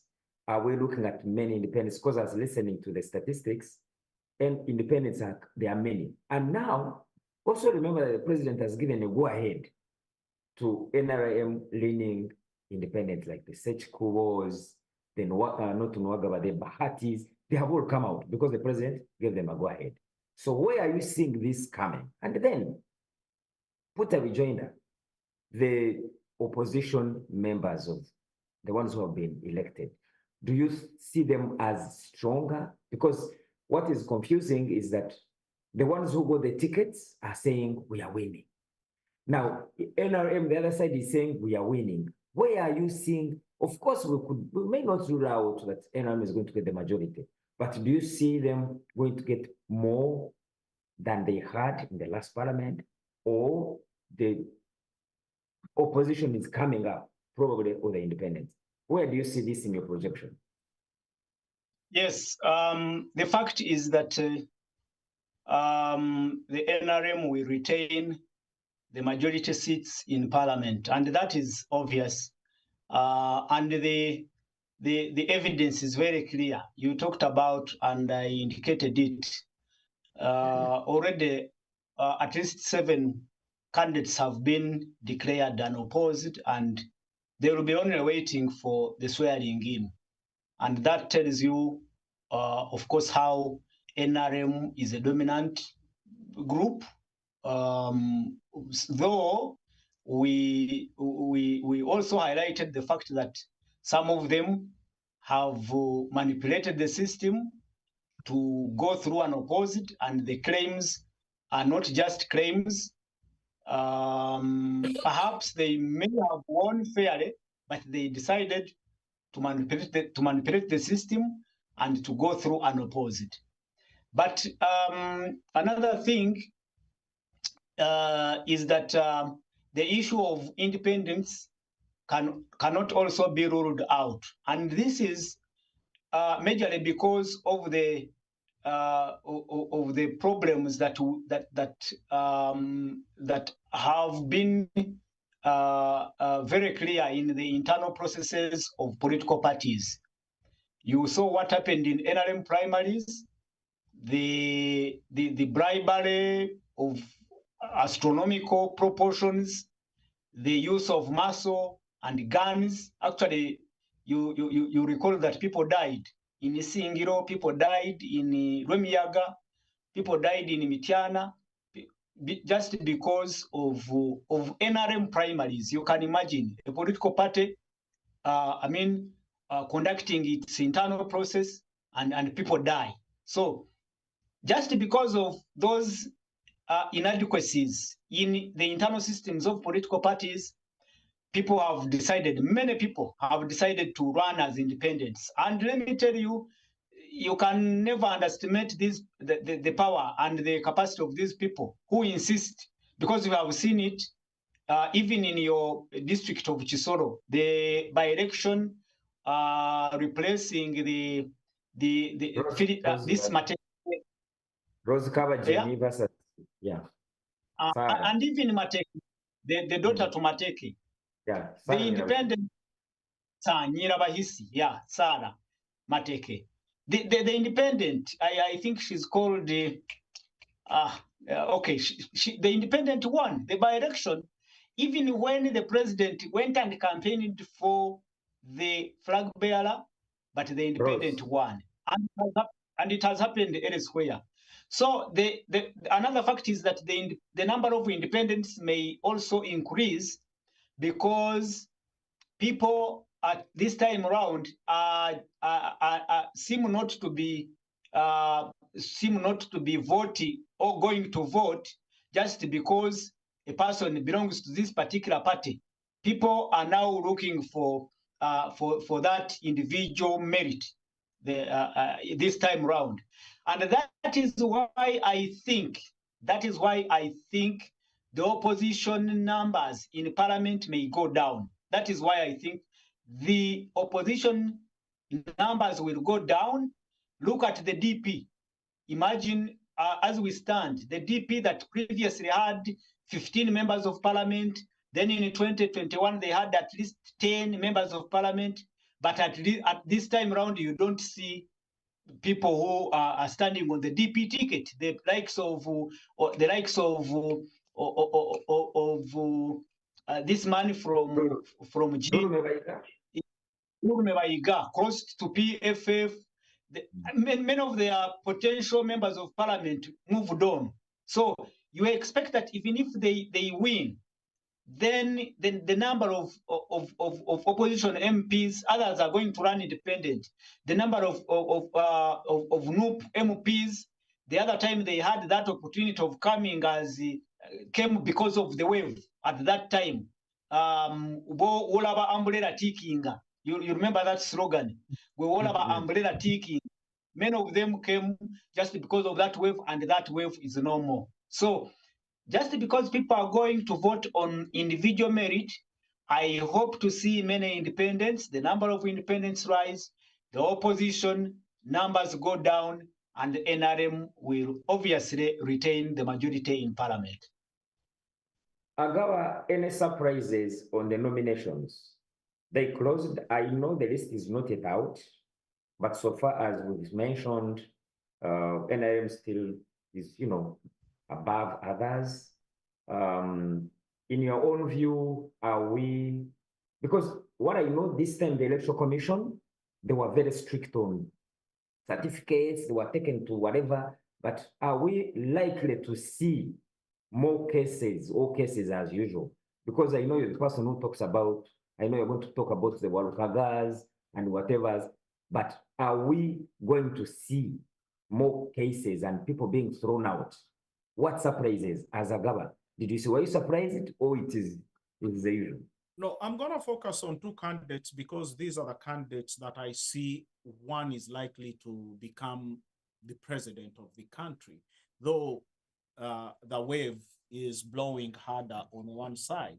But when you look at the two, I want us to look, like Ndugu Chigundu said, the quality of party-endorsed candidates for member of parliament. It leaves a lot to be desired. That's not the kind of quality we want.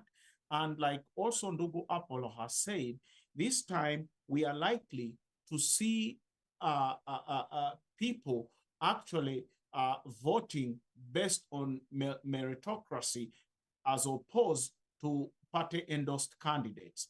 Because I can imagine, given one of the candidates' leadership credentials with a parliament of party-endorsed candidates, the country will fall apart, because we are seeing candidates who, in our own view, because it has been on social media, once you see something dominating, that shows it's like a research. It gives you a feel of what people are saying. Some of these candidates are jumping from nowhere, no leadership position, no qualifications, and we're throwing them in parliament because they are popular, because the party thought they were backed by the party. So to me, I think that what is happening in the country right now, as far as democracy is concerned, whether we want to support whatever leader it is, it's still going to be as usual, even worse, where Museveni has now full control of the country, doing whatever he wants. That's why I still go back and insist we have to let this pass. It's going to pass whether we like it or not. But we need to start sitting down and also review the qualifications of a member of parliament. Is someone coming to parliament understanding what they're going to do? Because what we have right now, none of us can predict what's going to happen. Are people going to vote Segona against Walukaga? If the members of parliament running do not understand what is done in parliament, do you expect the voters, the constituents, the constituents to understand? That's a huge question, like Ndugu Chigundu hinted on civic education. Have people been educated on the importance of member of parliament? You hear someone campaigning that I'm going to give you ambulances. That's not a role of a member of parliament. The major role of parliament is to to debate these laws in parliament that govern the country, to play an oversight role to ensure that they hold government up, to keep government in check.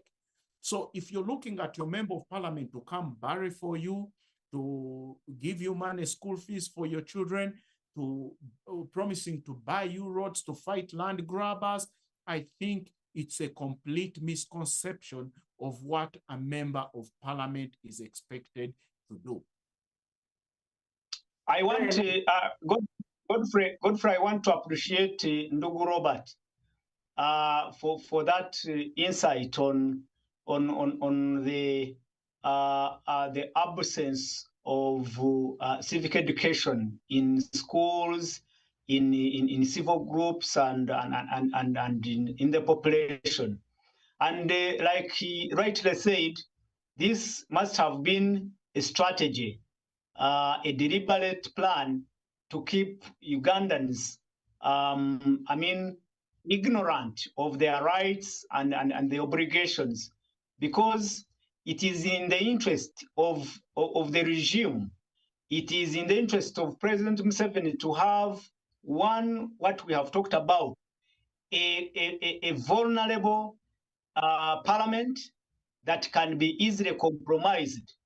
You know very well the attempts he has made to, for instance, use parliament in his favor, starting the ones that stand out are the 2007 amendment of the terms of office of the president, the term limit.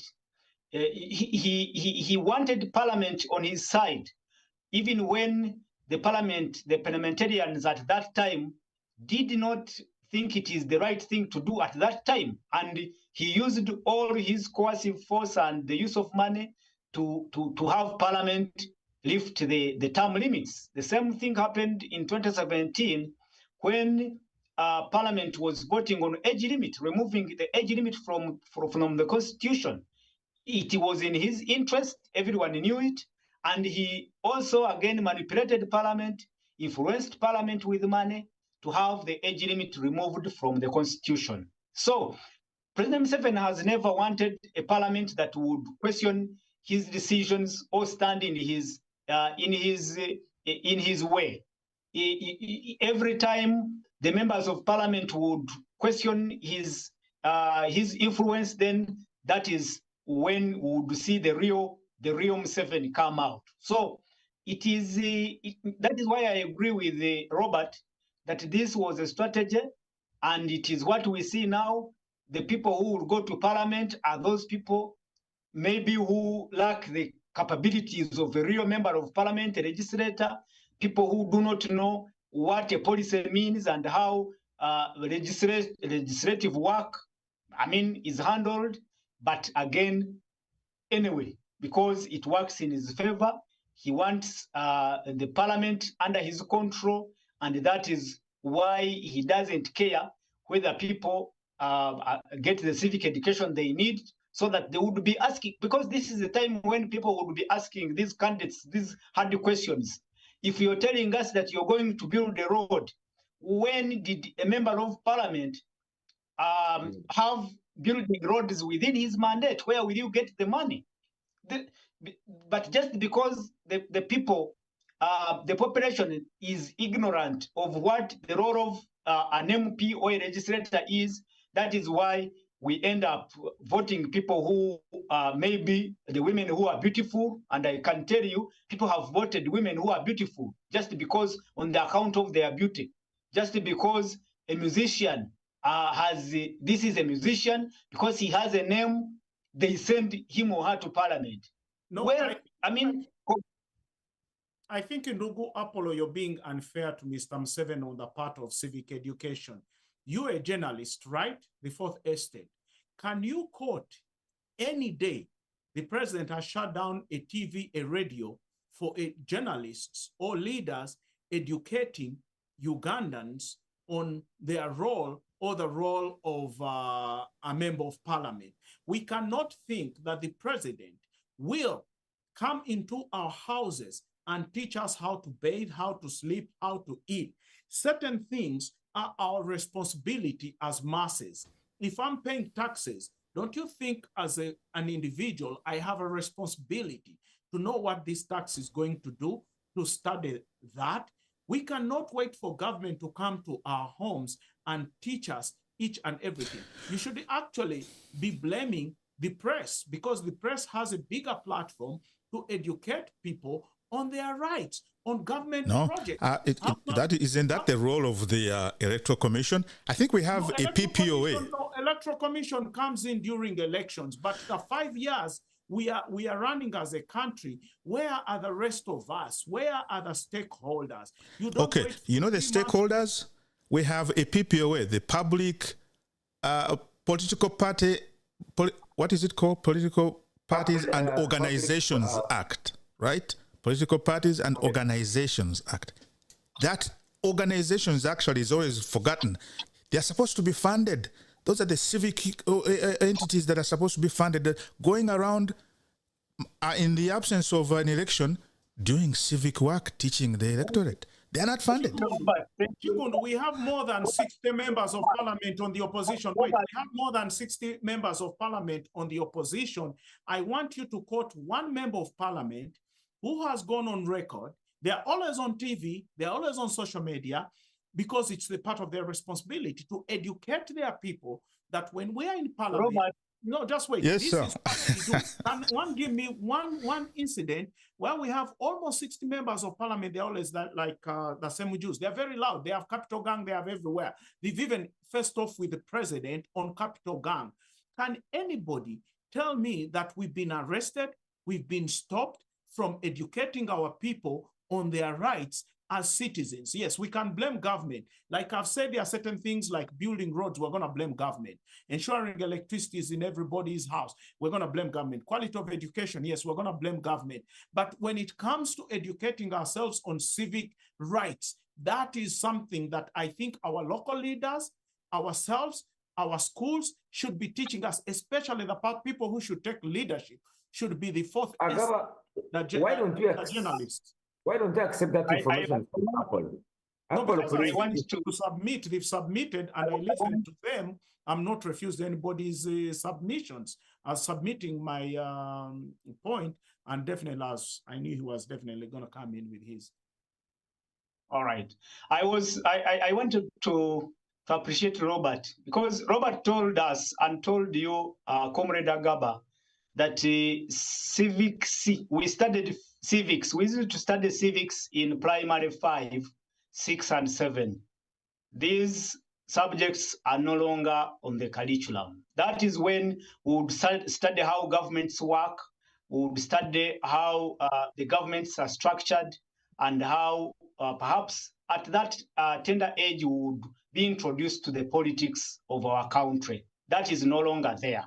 But again, in our constitution, hear this, gentlemen and ladies, our constitution mandates the Uganda Human Rights Commission, the Uganda Human Rights Commission, to run civic education across the country. That is the role of the Uganda Human Rights Commission. The Electoral Commission's role only stops at voter education during the election period. That's when you see them going out to tell people that when you're voting, don't vote and cross this box, or that is voter education.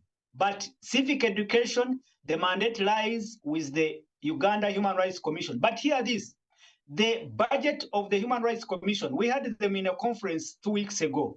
They said they do not have the budget to do that. They lack the capacity to do that. And actually, one of them told us they don't even have a policy. Let me hear this, you can imagine. The Uganda Human Rights Commission said they do not have a policy from which they can actually roll out civic education programs. That is our country. Another classic example is the Constitution of Uganda itself speaks that it should be translated into at least those languages that are understandable to a bigger population in this country. Down the road, we are now marking the 30th anniversary of the Uganda's constitution, because it was promulgated on 8th October. This month, we are celebrating 30 years of Uganda's constitution, but it has always been in one language, English, and to some extent, some people have tried to translate it into one or two other languages, but on a very, very, very low scale. It is this constitution. Maybe we are being unfair. No, we are being unfair to our listeners. No, we are being unfair to our listeners. Can you define what civic education is? Because we are dwelling and expanding it, but we are not defining what it is. It's like something ambiguous. That what is civic education to begin with? Because what we are doing right now is civic. Right now, what we are doing, we are not paid by government. It's not under any policy. We are educating people or sharing our information with what is happening. You don't have to have a policy for you, me, or Chigundo or Godfrey to educate people on what their rights are. So I don't first define that, then people will understand exactly what we're talking about, because you're saying we were taught in P5, P6, but civics keep on changing based on leaders. Museveni came in when probably when I'd finished my P5 or P6. His policies are different from Obote or the other governments, the way they looked at things. Definitely this is now different. The new constitution came in place when our parents were already old. That means they had to learn what the role of that, what the constitution was, and that's all part of civics. So unless we define and understand civics, then we can talk about it, because we're just dwelling on civics. But what is civics? Whose role is it? Is it only government or the Human Rights Commission? And if it's the Human Rights Commission, what kind of civics are you talking about? I thought it's just information for the masses, because if you're saying they don't have that, then what are they voting? Yeah, I looked it up here. I did a quick Google search. It says civics, also called civil education or civic learning, can be broadly defined as the lifelong process that makes people to be informed and engaged members of their communities. Lifelong. It's got to be continuing. This, the press has a few minutes of air to, and they can't ensure that the whole population has this education lifelong for them to be actively engaged. It has to be a government effort. It's got to be a government effort. Maybe probably Comrade Robert. Comrade Chigundu. Let me conclude. Yeah, I wanted to add one of the civic education that, for instance, Agaba, tearing a candidate's portrait is criminal. So in civic education, they tell you, that's what they tell you. You look at the candidate's picture, the photos, don't touch them. It takes along when you go to vote, the way they were telling you, put a picture, you go to listen to them, you are teaching the masses. What happens? What do they vote?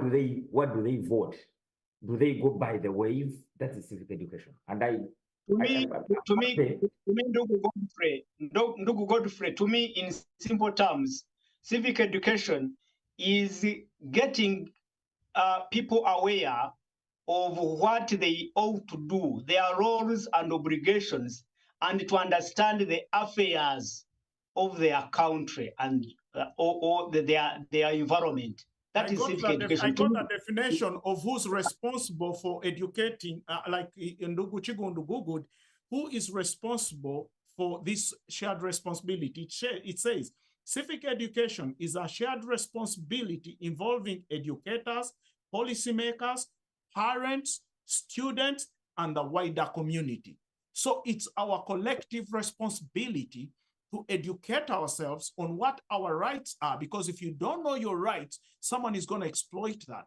Your rights are going to be abused. So it's a collective responsibility, and that's what I wanted to highlight, that we cannot blame government for civic education. Then if we don't take responsibility and we continue paying taxes, then our taxes are going to be mismanaged. Then if we don't understand the role of an MP, government is not going to come and say, this is, if they want to exploit that MP, they are not going to educate you to give them the best MP. So it's upon our local leaders, our schools, our parents, during dinner, or ourselves, like we are talking right now. I learned something from each one of you. You guys, we learn from each other. That's already civic education. Yes, so fair enough. Fair enough. That's we can at least I can admit that. We could say it's not just government alone, but the government has a duty too. And for us, we are discussing the government's failure to carry out this duty.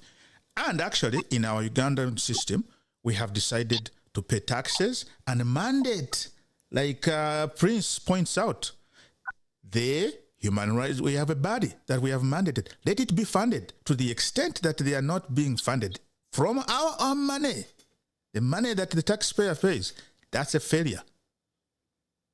Exactly. It is the Constitution that mandates the Uganda Human Rights Commission to spearhead civic rights or civic education in this country.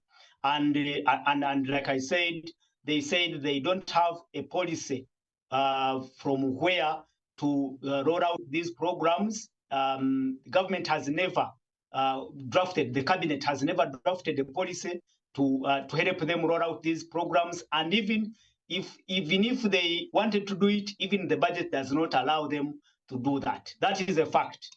But all in all, I want to appreciate Comrade Agaba's submission that where it is a shared law, and indeed we have played our part.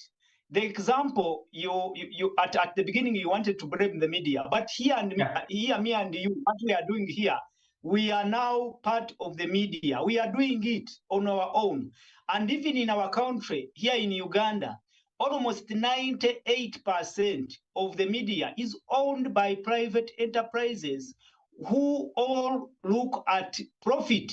They must have money. They have, if it is in the interest of government, it is government to pay them for airtime to do this civic, to take up this civic work of sensitizing the people. So there is a policy in Uganda. Let me tell you this, because I am in media and I've been a practitioner for more than 10 years.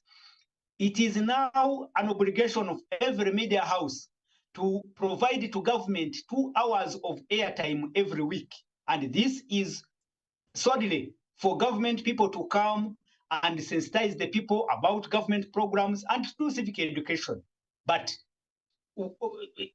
imagine this is free airtime being, given out by private investors, and it is mandatory. It is attached to their licenses that if you do not give out this airtime, your license will not be renewed. If you own a media house in Uganda, you are obligated to give out this airtime of 2 hours every week to the government, free of charge. And let me tell you this, because I'm a media person at a managerial level. I'm a manager of at my workplace here. Even that airtime, we have complaints that it is being abused.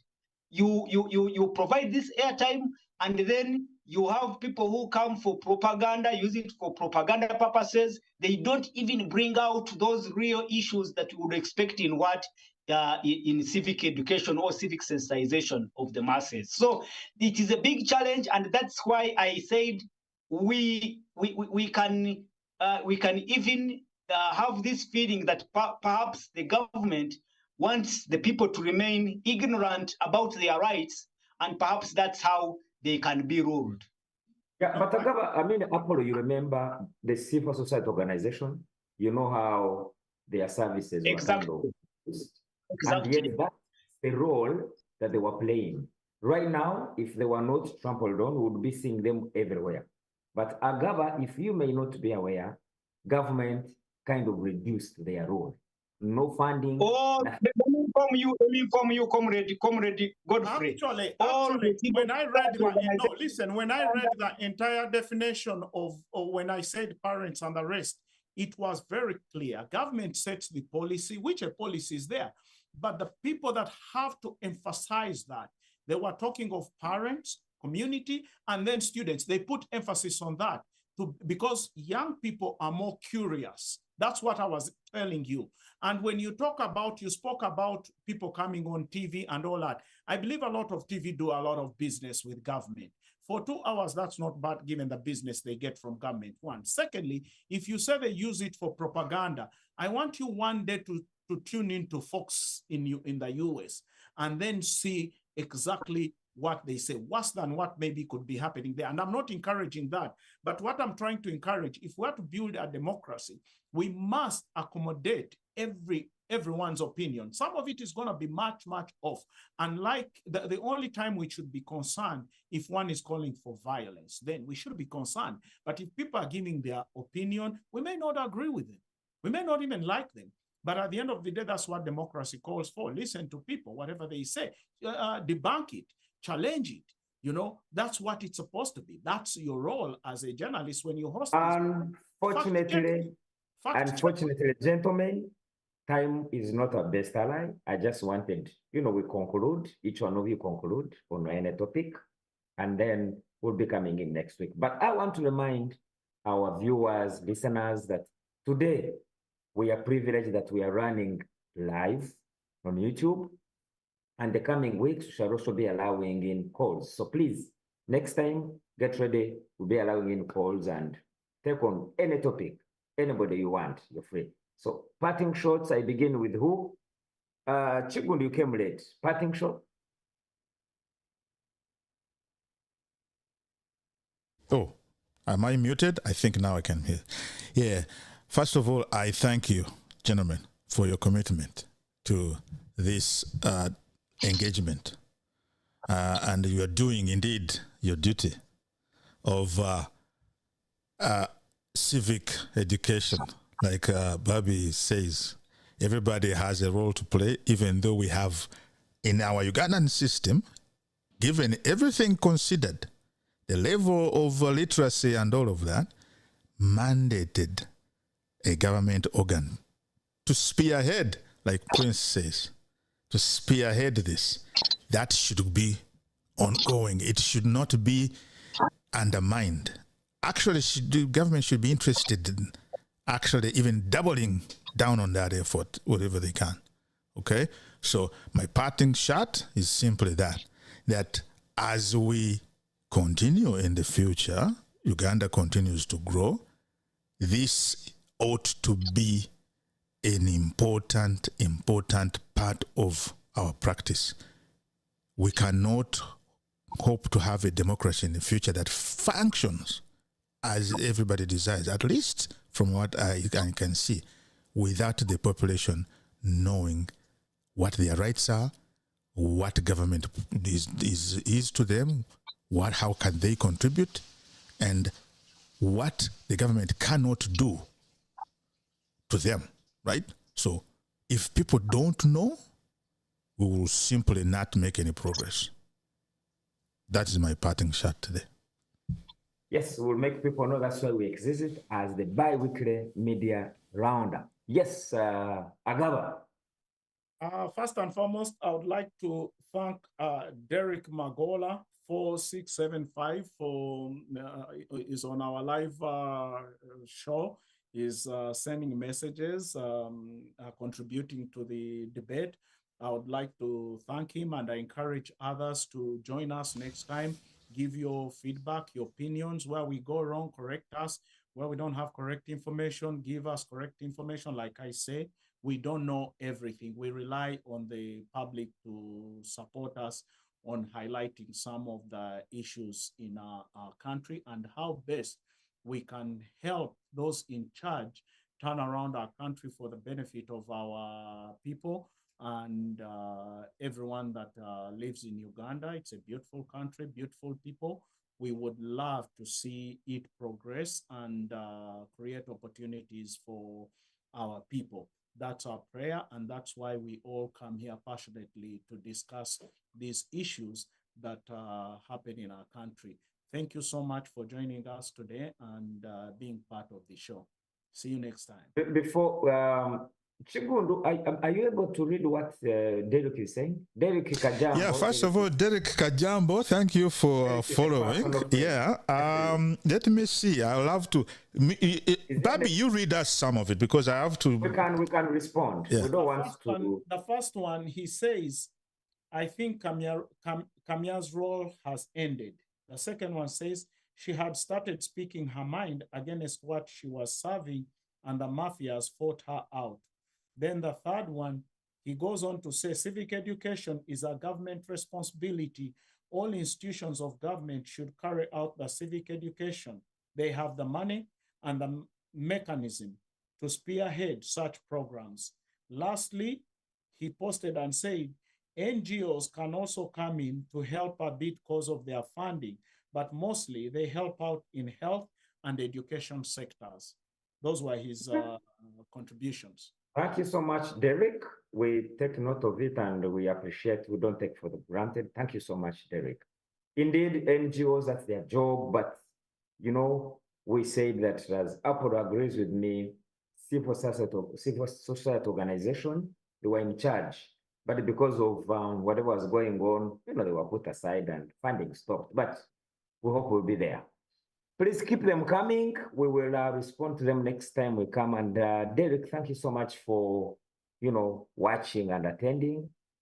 We hope we'll learn from you and you learn from us. Yeah, actually, it's my intent. I want to have us in the next coming episode or so, whenever Derek is available, because I know Derek is very much interested in the politics of the country and and he has strong views, and I think he can help with the engagement and the discussions. So if one of these days he'll be able to join us, that would be great. No problem, Derek. Please contact us anytime. We will have you one of these days, and yeah, let's push it out. Yes, Apollo. Your concluding remarks. For instance, as we conclude, where are the candidates? Do you know where they are? They are going to be, any of them?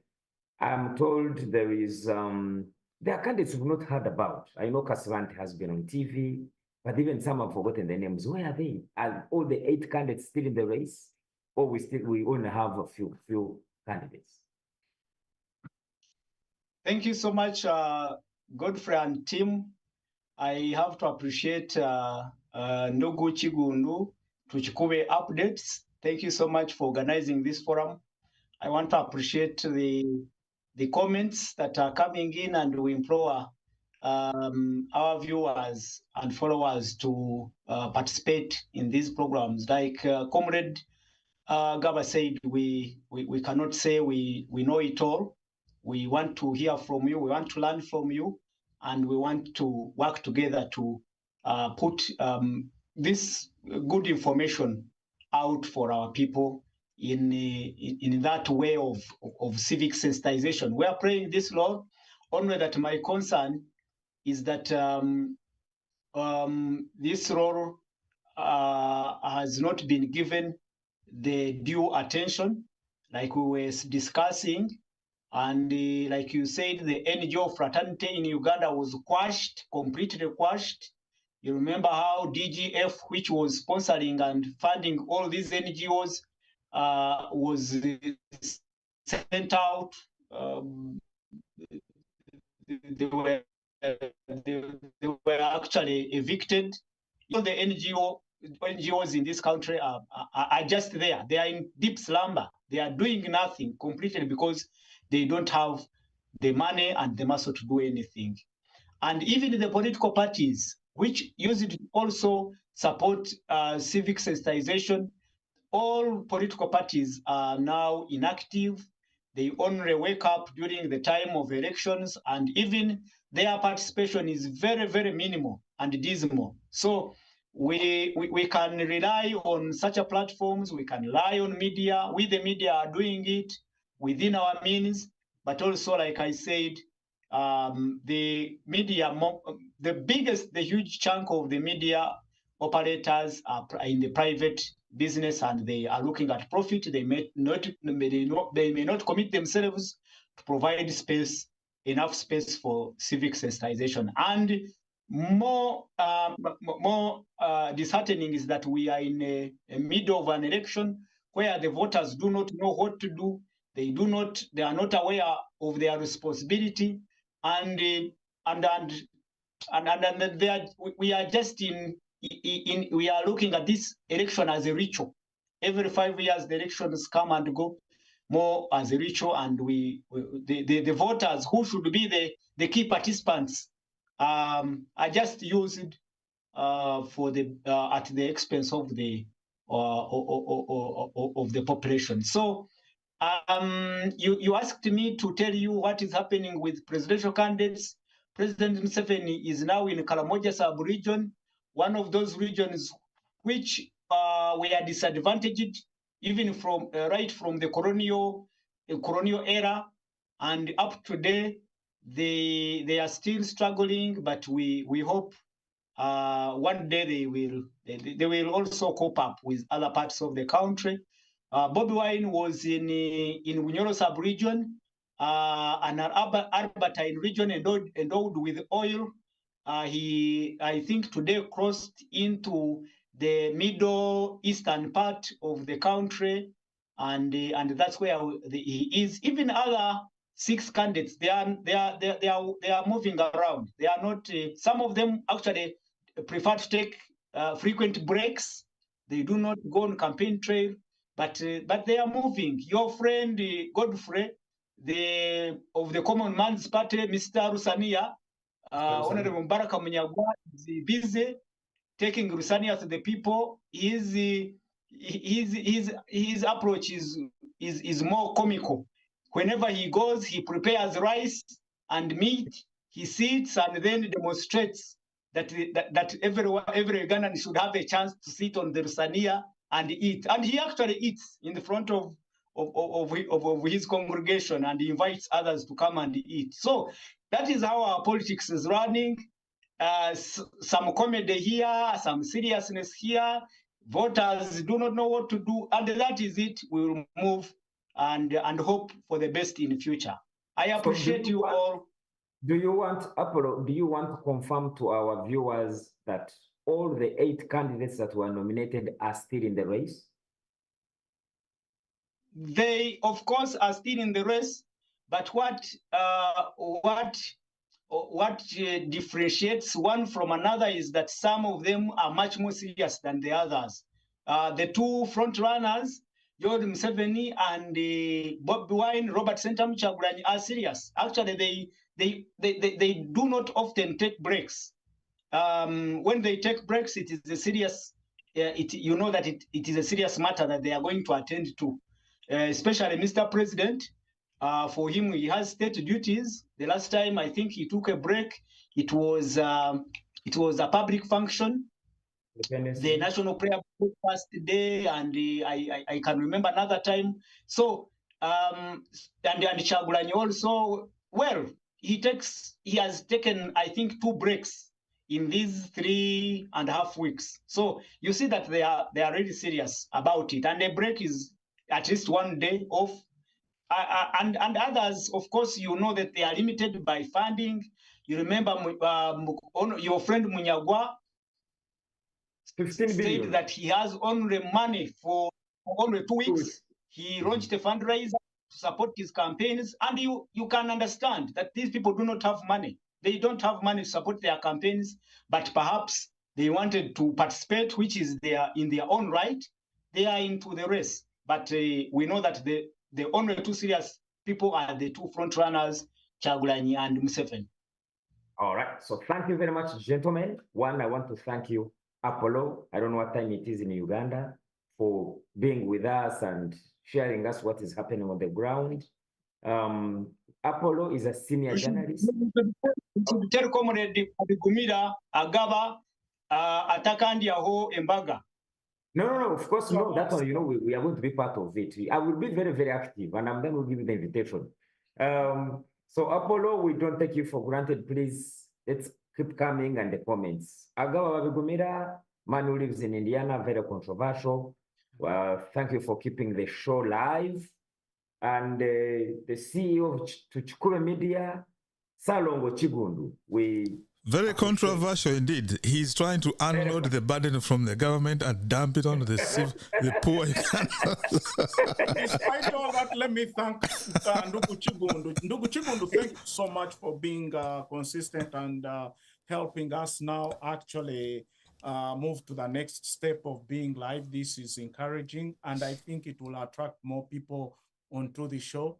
I want to thank you so much, and if you feel you need any support from the members, we are here to step up if you need us. Absolutely, my pleasure. I'm learning a lot from you guys. You guys are journalists. Me, yes. I'm just here in the Midwest. That's all. That one says, Chigundu, I want to thank you, of course, and for the new innovation of putting us live, and also the calling, we will come it.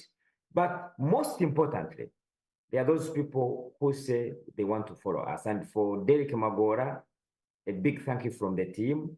Thank you very much. Let's have the comments. But from what you've heard, the views that were expressed on this channel today are the views of the individuals, not of this channel. Let's hope to see you next time. Keep them coming. Bye-bye. Bye-bye. Have a good one. Bye.